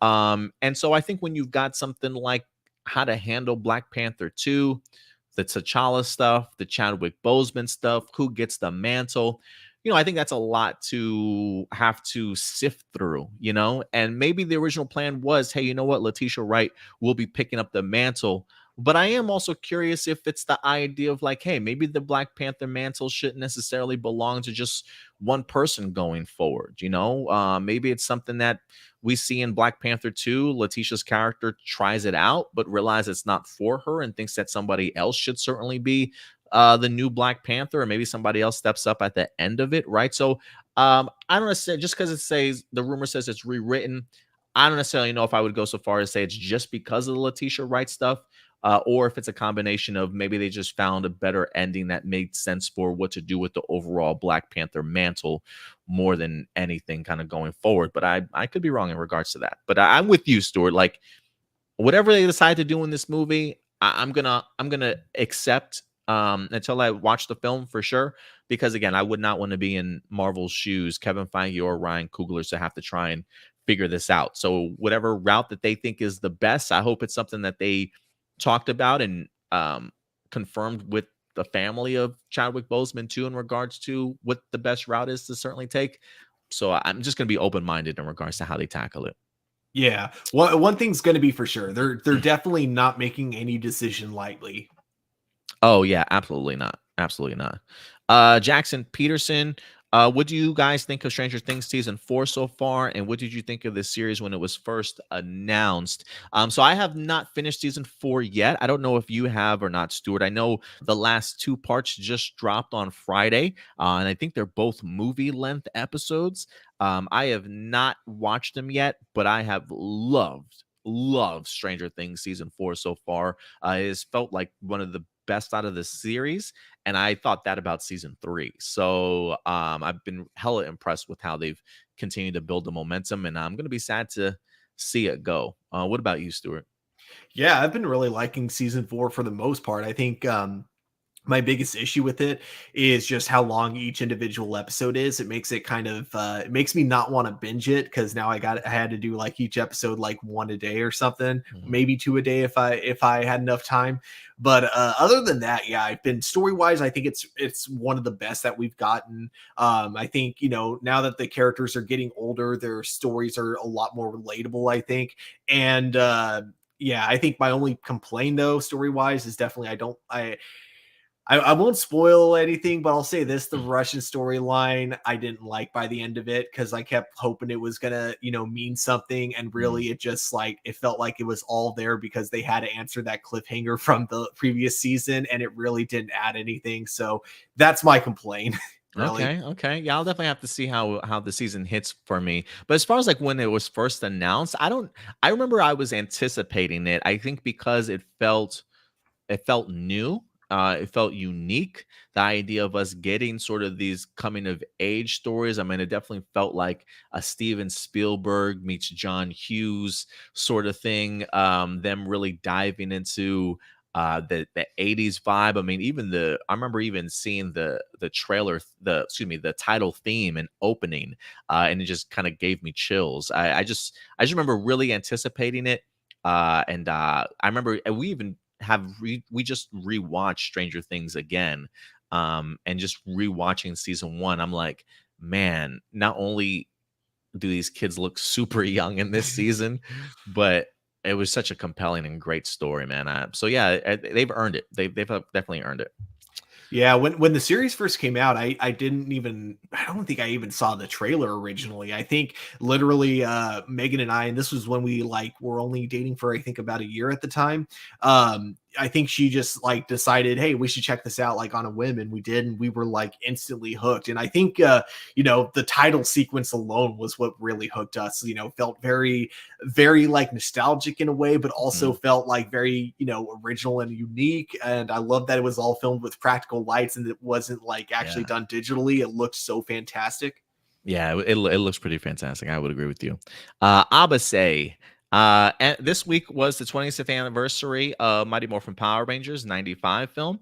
What were some of your favorite moments from the movie, and what do you remember when it first came out? Oh man, my favorite moments.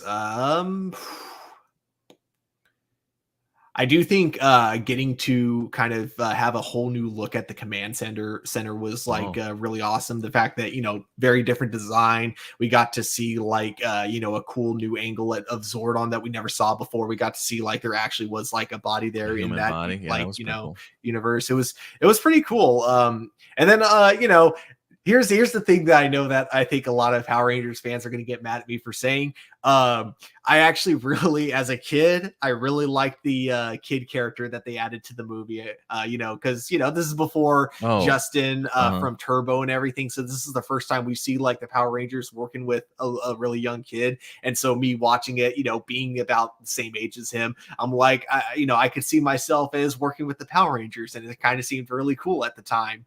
Yeah, no, I felt the same way, Stuart. So yeah, I totally agree with you there, man.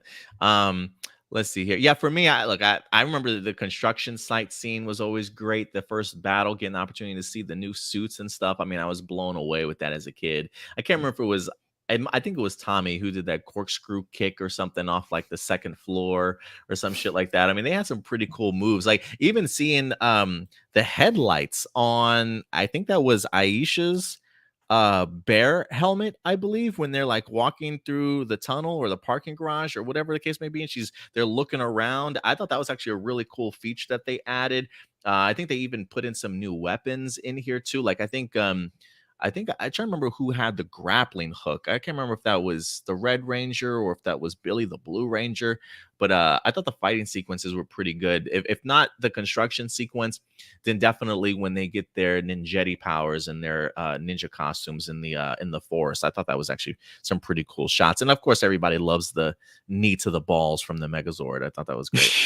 The hit the in case of emergency button, I thought was brilliant. Oh, and then not to mention, what's her face? To Clea. I think that was when I realized I like women. It was the first time you got that sensation. You're like, ooh, who's this person? Yeah, I don't know. I can't say for sure, but it was definitely probably one of the first. Let's see here. Carlo also says Disney and Power Rangers. This was discussed a lot, but do you agree that Power Rangers was better off with Disney and should have kept the franchise until Hasbro came on? Nah, here's the thing is that I think the writing team that they had for the Disney era was great. A lot of the team that they had working on it was great. And unfortunately, it looked like a lot of the changes that got made were due to Saban, wanting to change a lot of the writing. But the thing is, when it comes to the production, I think that was a lot better when it moved to Nickelodeon. Like it looked like the show had a lot more of a budget than it ever did during the Disney era of Power Rangers, because it felt like Disney was trying to do everything it could to sabotage it, where the writers were trying to keep it up. And then when it came to Samurai and Megaforce, it kind of felt like the opposite. It felt like Nickelodeon was doing everything it could to keep these shows afloat and make them as great as they could be. And then the writers were kind of the ones that were just like going through the motions. Yeah, man. For me, no, I would agree with you to a certain extent. For me, I look, I was a big fan of what Disney was able to do with some of its series. I have some that are from Disney that are a little bit forgettable for me, but I do appreciate Disney's attempt for sure. I do think they have some money makers in regards to the series. For the length of time that they had it in. I'm trying to think if there's anything from Neo Saban though that I would like. Would I just want that series, those movies to just not have existed and just completely skipped over them? I mean, maybe, but I do wonder if, would we have ever gotten Hasbro stuff the way that it is had it not gone through the Disney, like the Neo Saban era stuff? You know what I mean? Like, would Hasbro not put that same foot forward that they had, knowing how horrible Neo Saban was? Or would Hasbro right after Disney just have been Neo Saban stuff? Like, I wonder if they would have tackled it differently. I think, honestly, it's probably better that it happened the way it did, because a lot of times you learn from your mistakes. And so I think, they learned maybe directly translating a Sentai wasn't the smartest idea for Samurai. They learned maybe just relying on stock footage and, having like 3% or like 90% of the episode be action isn't the best for Megaforce. And then I think now, going forward, with Ninja Steel, even though I didn't like that season, it didn't feel like they were being lazy with it. It felt like they actually, were trying. It just didn't work. So I like kind of that, after Megaforce, it felt like they were going back to like what made the Disney era so cool, which is that every season they would try something new, and sometimes it would work, sometimes it wouldn't. And that's kind of what we got, like, post Megaforce is like every season they're trying something new, and sometimes they worked, sometimes they didn't. And our next set of question comes from Kurt Marino. Without spoiling anything regarding the finale of The Flash season 8, what did you find was strong and weak with this season? I think like some man, I hope this doesn't make me sound sexist or anything, but I think the weakest has been writing with some of the women on the show. Like, I really haven't been a fan of the way they've been writing Cecile and Allegra. And then for Iris, I get that, Candace needed some episode or some time off, but I feel like the way they wrote around it wasn't the best, because you had, a whole like 4 or 5 episodes where she was missing, and it would barely get addressed. Like, everyone would move on a little bit too well, especially because it feels very relatively recent that she went missing. So everyone kind of moving on and just, acting like nothing bad is going on was kind of a bit of it was a bit weird to me in that sense. But I think it had a solid beginning with Armageddon. And then I do think this, I don't know if you've seen the season finale yet, but it was epic. I thought this was an epic way to end it. I have not watched this season yet, but I guess to me, it does surprise me in the sense that I did start the Armageddon crossover, and I thought they actually handled Allegra and Iris pretty well in the first couple of episodes, and it kind of got me fascinated and eager to kind of see where they take their story, especially with her being the head of the paper that she's ahead of as of right now. I can't remember the name of it because I barely watch the show these days. So I thought they had a pretty good start to it. I thought that was kind of a momentum that would carry over the entire series, but that's not the case, huh? Unfortunately, no, because I do agree. I actually did think that the way they started out, Iris and Allegra's story was pretty solid. But then, unfortunately, with the writing for Allegra's character, I think kind of went downhill when, like after Armageddon, they had her working on an assignment with someone else, and I don't know. It's weird because they have her being like very unprofessional, but we're also supposed to like take her side at the same time in one area, and it didn't work, honestly.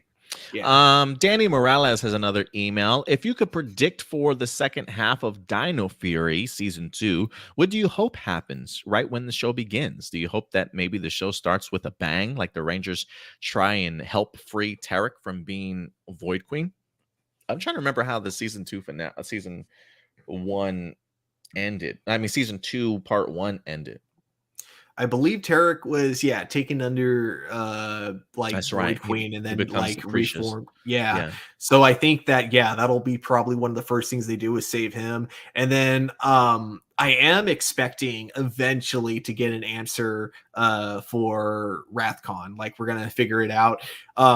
Or figure out, what's going on with that planet, whether or not there's still people on there. And then the last thing is, I'm hoping for the first time in Power Rangers, we get a setup at the very end for next season, because it seems like they may not be using Zed. It'd be really weird with only like 10 episodes left for them to suddenly bring back Zed as the main villain. So what I hope happens is I hope they just wait until the very end and he's only there to set up the 30th season. That would be pretty cool, especially if we don't see him. Like, do I think they can defeat Tarek and or Void Queen and Void Knight, or Void King and Void Queen now within that 10 episode, and then bring in Lord Zed? I do, but I do think maybe you might be cramming too much into one season. But I could be wrong. But I agree with you. I am hoping that there's a mid-credit or an actual post-credit, or even if it's just the last scene, something to leave us on a bit of a cliffhanger as to what's coming. Because it would make sense to me for Lord Zed to maybe be the villain for the 30th anniversary. But I mean, heck, maybe we do get ourselves a second round fight with the Dino Fury Rangers in here, and they just can't defeat him. and he comes back to go ahead and tease us that his return is close by. But so yeah, I would be open to see a return for Lord Zed in any capacity for sure. I would agree with you. Ravcon seems pretty important. Just based off of the tease of Power Rangers Cosmic Fury, if it is sort of space or galaxy themed, there's a part of me that honestly wouldn't mind Ravcon even having an additional role in the 30th anniversary. Maybe bringing back like Ion and Zato to answer that mystery. But they've been playing around with the Ravcon stuff for such a long time now. It almost feels necessary to wrap it up in season 2. So definitely that. I definitely want to see the Amelia and Ollie stuff play itself out. And just really learning more about Amelia, whether or not she is an alien, if she's from another planet, if she is the child of Void King and Queen. I feel like they've maybe teased it, but recently haven't really dove into it. So I don't know where this series is going to go, but I think it's going to be bonkers and just be unlike anything we've seen so far. Let's see here. We got Michael Rhymes. What's up, fellas? What were some of your favorite moments from any of the Arrow universe shows, and wish they were better or stayed as is? So you have any favorite moments from any of the Arrowverse shows? Oh gosh, it's a long list. Yeah, for me, I'll go with season 2 of The Flash. What was the villain? Zoom. Yeah. I thought the Zoom and the mystery man, the man in the iron mask, I thought that was a pretty interesting storyline. They definitely left an imprint on me. I actually really even enjoyed Barry Allen's cameos on Arrow when he was first introduced. I thought that was actually pretty cool seeing Stephen Amell and Grant Gustin working with each other for the first time. There's a bunch of great moments I'm trying to think of. I definitely loved kind of just the full reveal of Eobarthon's backstory. Definitely probably some of my favorite moments, and then I think almost all the team ups always have at least one really cool moment that will always stick to me. And I think the easiest one to go with would probably be from Invasion, because to me that felt like the first real team up, even though what was Brave and the Bold was the first one, then Legends of Today and Yesterday was the second one. I feel like Invasion was the one where it was like, not only did you have a full team, but you had a full team where everyone contributed. Whereas like, I think that's something that the other crossovers before that didn't do quite as good of a job at. Whereas this one is just like where they really excelled. I would even put definitely the Ezra Miller and Grant Gustin moment from Crisis. I think that was a huge moment. Also, another Crisis moment too. Lex Luthor transforming out of Superman. That was fucking bananas too. I even loved the JSA stuff from Legends of Tomorrow. The early seasons, I thought that was pretty neat also. So yeah, they've got a ton of great moments, man. I think anybody can pull some stuff away from it. Let's see here. What else we got? Adam Perea, what do you think of the current Sentai season? Are you watching Dawn Brothers? No, I haven't seen any Dawn Brothers yet. I would highly recommend it. I'm actually like 2 or 3 episodes behind, so I need to catch up on it and provide some reviews, but I'm absolutely loving the series. Roberto, what happened to the Powerpuff Girls live action? Did it get forgotten? I think they gave up on it, and I say that because Donald Faison was supposed to become a series regular in Legends of Tomorrow if the show didn't get canceled. So, if he's going to become a series regular on that, there's no way he would have been able to do Powerpuff Girls. So I assume he had to free up, his schedule was freed up, and that's why he agreed to it.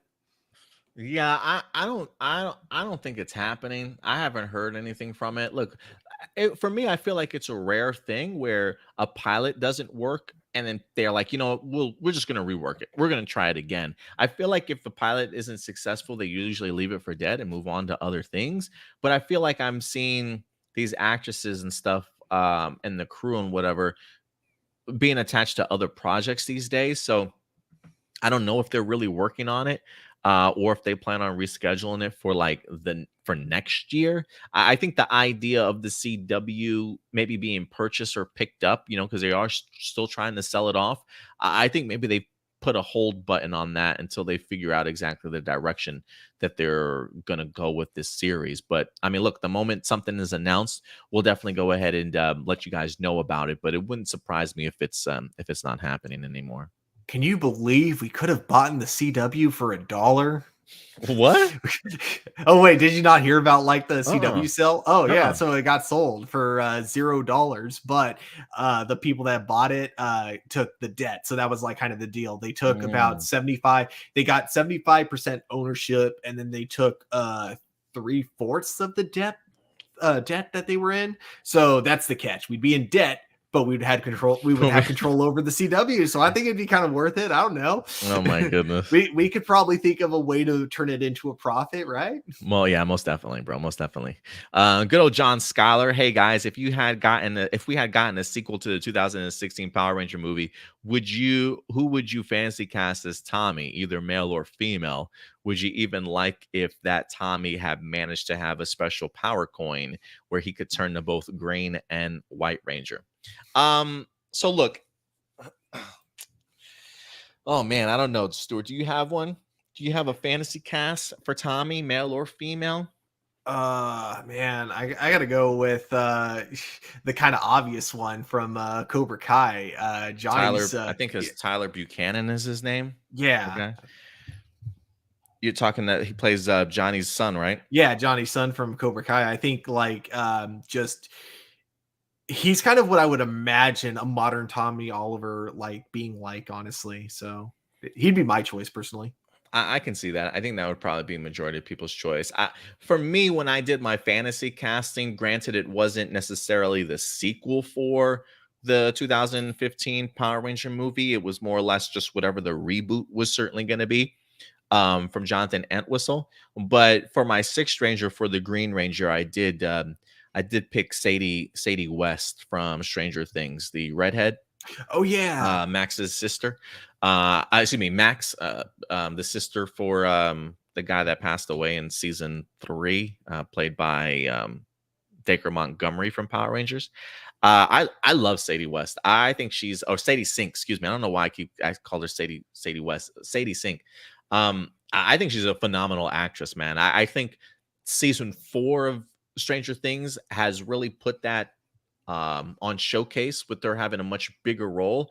But I saw it as far back as not only season 3 of Stranger Things, but her Fear Street 1984 movie that she just did on Netflix last season, where she really carried that film. I've been hella impressed with her.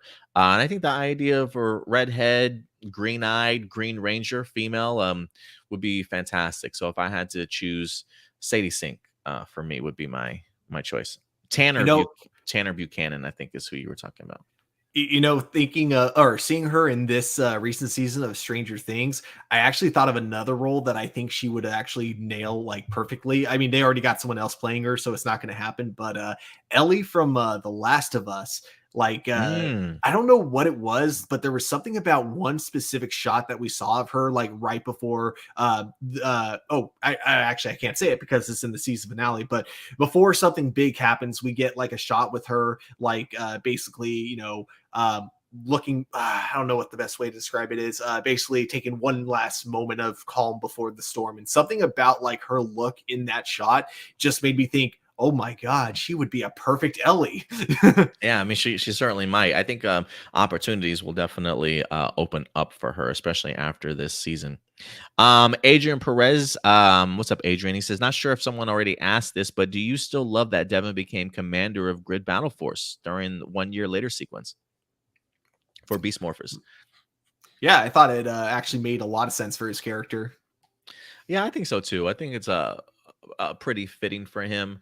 It'd be interesting to see. It would have been interesting to see if he went down the route of more video game stuff. But I mean, look, he's the leader of the Power Rangers. I think he certainly proved his worth. So it makes sense to me. I'm cool with it. And then last but not least, our last question for the day comes from Jack Daniels, because it's 5 o'clock somewhere, guys. If the Batgirl movie does well, what would you like to see What would you like to see be its segue to a sequel? Sorry for thinking ahead. Do you think the situation with the Flash movie actor it won't affect how you see him as the character? I see some people don't like watching a movie or a series after knowing an actor is not what they really seem. So, if the Batgirl movie does well, what would you like to see be its segue to a sequel? And do I think the situation with the Flash movie won't affect how you see him as the character? Um, so with the Batgirl movie first, what would I want to see as a segue? I guess I would want to see them kind of bring in some other characters from the Bat family. Maybe kind of redo Cassandra Cain to make her more comic book accurate. And, so therefore we could have like a potential passing of the mantle. Like if Batgirl becomes Oracle, she can give the Batgirl mantle to Cassandra Cain, something like that. That would be cool. And then for the other question, so, when it comes to a lot of actors that I'll see like in different things that I'll like know certain things about them because, because they've been arrested for something or something like that. Normally I can, I'll have the brief moment when I first see them on screen where I'm like, oh, it's that guy. But then I tend to forget about it. If they do a good job in the role, I'll totally forget what kind of person they are in real life until a certain line comes up. So for this case with Ezra Miller as Barry Allen, if we get a line within the movie where it's Ezra, like if it's Barry Allen like trying to say, hey, you should never hit a woman or something like that, that's going to be where it's going to take me out of the movie and I'm like, okay, coming from Ezra, I don't like that line. Yeah, no, I definitely understand what you're saying there for sure. Marcelino does say, if Brendan Fraser's Firefly survives, I want him to get a Firefly suit that looks like the suit we see in the cartoon and video games. The one we're getting is fine, but it's more grounded, less fantastical. Yeah, that's always certainly an option. I am with you, Stuart, in the sense that I would like to see the segue to a sequel be like an introduction to a new character or opening up the Bat family world to a bigger extent than certainly what it is, just to show that there is going to be some growth in a potential upcoming sequel, or maybe a cameo of somebody that we have met already. Maybe a past Justice Leaguer maybe comes in and is like, we want you for the team. I mean, I don't know how they would go, but Batgirl seems pretty grounded as it is. So I would like to see the segue be just opening her up to the bigger world that is the DCEU. And I just saw Stuart had a big moment. What's up? What you thinking? Suddenly, the most brilliant thing just like popped into my head. Now I got this pitch I got to get off my chest. Okay. And have the movie be about Batgirl trying to prove to Bruce Wayne that Firefly isn't a bad person, that he can be changed, and have it be like that's the plot, right? So very end of the movie, she convinces Firefly to stop being evil, and he stops being evil. And this impresses Batman. Movie ends. After credit scene, we get a moment where it's Batman in Arkham Asylum, and then he sits right across from the Joker, who's playing cards, but we can barely see his face. We can only see half of it basically because it's all shadowed out, and it's Batman saying, I want to talk to you. And then it ends, because then most people would know that leads to the Killing Joke, the moment where Batman, is actually trying to talk to the Joker and see if he can like kind of, do what he can to like actually help the Joker. Which is what leads to the events of the Killing Joke. That would certainly be interesting. I would say I do see pushback to that, Stuart, in the sense of the Joker again. You know what I mean? Yeah, but thematically, it would be so perfect if that was the message they were going to show, because then they can also show kind of the consequences of trying to look for the good in people. And the consequences in this case is that the Joker escapes, and then Barbara becomes paralyzed. Okay, I would be for me. I definitely want to tackle that storyline. I definitely do. I'm just trying to figure out if that's something I would want to tackle in a sequel or maybe like the ending of a trilogy, trilogy film type of thing. But you might be onto something. It would be pretty cool to kind of see that storyline brought to life at some place or another. So we'll see, man. We'll definitely see how it goes. But thank you, everybody, for certainly all your questions today, as I think that will wrap up our live viewer questions. Some last minute, if there's anything in the comment section, Stuart, that you see you want to tackle real quick. Do you miss your fro, Adam? No, I don't, because it's growing back in there. Not so much from the sides, but definitely upwards. Yeah, man, I don't miss it at all, especially in this hot ass weather we got right now. There was one question I can't find, but I didn't want to answer it at the time just because it was very unrelated to what we were talking about. But someone asked about the Bebo Christmas special cartoon on the Yeah, CW. whatever happened to that? I think it's on the CW seed now. It definitely did air, so it is out there. I tried watching it, but it was kind of boring, so I didn't really get past the first 5 minutes. Yeah, I completely here it forgot is. about it. Yeah. Oh, Tarek. Okay, gotcha. Marcelino also asked if Cameron Boyce was still alive. I would want him to play Tommy Oliver. Okay. As for a female, I would want Rihanna. So I feel like this is the second time we've heard a Rihanna reference. I don't really know Cameron Boyce. I just looked up a photo of him, and you know who he reminds me of? He reminds me of Andrew Garfield, just with curly hair for some reason. Yeah, my little brother really loved him in there was I can't remember what show it was, but there was a Disney show with him in it.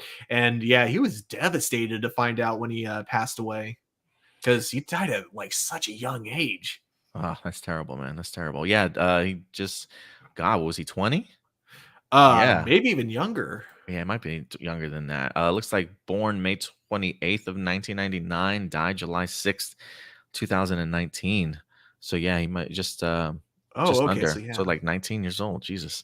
Datilla just says, I like the suits in the movie going back to the Power Rangers 1995, saying Kimberly had the Thunder Whip. I don't remember that. I'm trying to remember. She had a whip in the movie? I'm trying to remember. Dang, it hasn't even been that long since I watched it. I watched it 2020 during your watch along, but I don't remember that. Tarek the Mofo and Adam, do you agree with me that the whole new Jennifer actually being evil came out of nowhere near the finale of Black Lightning, and the real Jen came back? Still a big WTF. Yeah, it was an interesting storyline, man. I thought she was done for the show for a long time, and the fact that Jennifer popped up last minute, it felt like a way to write her into the finale, even though she already left, and was like, hey, if you want to come back and film for like a day, we would love to have you back. Because it felt like she was kind of done with it. You know, the actress, China, felt like she was done with acting. So the fact that I felt like that's the reason why they went down that road. And then when she does return, I'm like, what the is going on here? Like, it was a really interesting and confusing storyline to me at times. What did you think of it, though? It definitely made me scratch my head. Yeah, I didn't like it at all. They could have. I think what they should have done is just had her go back into the atmosphere, and then just like, you know, somehow being around those same particles just changed her face back to normal or something like that. There were a lot of better ways they could have written it to get her back in for the last episode if that's what they wanted. I think just having it kind of, it felt like it just retconned everything, because the whole thing was like, you know, we spend this whole time like saying, hey, you know, different look, different a lot of things, but it's still the same Jennifer. They convinced us for that long, and then they were like, changed their mind. It's not actually Jennifer. It just felt so dumb. Yeah, it absolutely did. And I still hark on their decision, because I remember when they were trying to figure out how to fix Jennifer, this idea of like, hey, I know some people at Star Labs that can go ahead and help us out with this. And I'm like, oh shit, we're about to get a crossover. Barry's about to pop up in the next scene. And then the next scene, it's literally them back in the same like base with the technology. Like, oh, well, that was a great visit to Star Labs. I'm like, well, no, wait, I wanted to see this. Like I mean, I tell you, man, the swerve they pulled on me was so mad. I was so mad. Yeah, because that was actually something the showrunners really wanted to do for a crossover. You know, it's kind of funny, like hearing all the different plans that were going on behind the scenes for all of the Arrowverse shows, and like how none of it fell through because of COVID. In fact, it's actually kind of funny because like then the whole Superman and Lois being on Earth Prime wouldn't have been a thing, because they were trying to cross it over with other shows, like even you know, during the pandemic. Yeah, man, I definitely blame it on the pandemic for sure. And I will end off the live viewer questions with this segment and this question, Stuart. Kurt Marino says, "Do you guys think that some people are already doubting that the new Netflix Power Rangers series will be bad because the new showrunner Jenny Klein was part of the Marvel Netflix series Jessica Jones and Cloak and Dagger?" Just I mean, I've seen showrunners that have worked on really bad shows and really good shows at the same time, and I think judging by how good you think the quality is going to be based on just the showrunner might be jumping a little too fast to conclusions. For me, I'm still keeping an open mind. I definitely have some high hopes for this. More so because of the IP, because I think there's like a lot of cool things they can do with it. So yeah, I also haven't seen enough Cloak and Dagger to really know whether or not to know how good she's going to do as a showrunner for me. And then I think I've mentioned my opinions on Jessica Jones. Loved the first season, hated season 2, and then didn't really like season 3. Can you bring up Jenny Klein? Oh yeah, On the IMDb, last name Klein, I believe, Jenny Klein, like Calvin Klein, or maybe I'm spelling it wrong. For me, I will say, look, I wasn't the biggest fan of the Jessica Jones series, but I personally enjoyed Cloak and Dagger for the first 2 seasons that we wind up getting. I think for me, it's the idea that she's a competent showrunner and executive producer to let me know that, like, even though I wasn't necessarily the biggest fan of Jessica Jones from a writing standpoint, I think the other aspects of the show really worked for it. Cloak and Dagger for me worked also. I thought the focus on the 2 main characters were pretty cool. I even liked the connection to Roxanne Industries and stuff like that. I thought it was a series that was taken away way too early, and I kind of wanted to see a little bit more of it. So I think when I think of Jenny Klein, I think of the ability and the competency to be able to showrun in general. The idea of being able to be in charge of everything, whether that be finding the writers, the directors, and stuff. To me, I feel like she's going to put the Netflix Power Rangers series in its best possible position to survive and win. And I will be interested to see how much of the writing she actually does alongside with Jonathan Entwistle. But seeing her involved in Jessica Jones or Cloak and Dagger doesn't bother me, because while I felt some type of way about Jessica Jones, I feel like there were some people that really enjoyed Jessica Jones as a series also and have really great things to say about it. So it doesn't bother me at all or worry me. And then last comment I thought was kind of funny. At least Black Lightning was smart enough to connect itself to the Flash during COVID. Yeah, absolutely. But all right, guys. Other than that, that will wrap up our live viewer questions and wrap up the show as well, ladies and gentlemen. So thank you very much, guys, for everybody that certainly joined us today. And as we depart, Stuart, if people want to reach out to you on social media, where can they find you? You guys can find me at TurboStew01 over on Twitter. Awesome, man. Thank you very much for certainly coming through, Stuart. It was great to go ahead and get everybody on the show today. So shout out to Indy, who's not here at the moment, thank you very much for certainly joining us, man. And if anything, we certainly will be back next week with a brand new live episode of A+ Hero Report every Sunday at noon Central Time. So definitely follow us then. If you want to follow us on social media, you can do so right up here at A+ Opinions. Very active over on Twitter, along with our main Facebook page as well as Instagram. So definitely go ahead and follow us then. And until then, we'll certainly see you guys next week. But Stuart, other than that, that's going to do it for us. Take care of yourselves, guys. Yeah, we'll see you guys next week. So in the meantime, do us a big favor. Take care of yourselves. Take care of each other. And keep it A+. We'll talk to you guys later. Bye.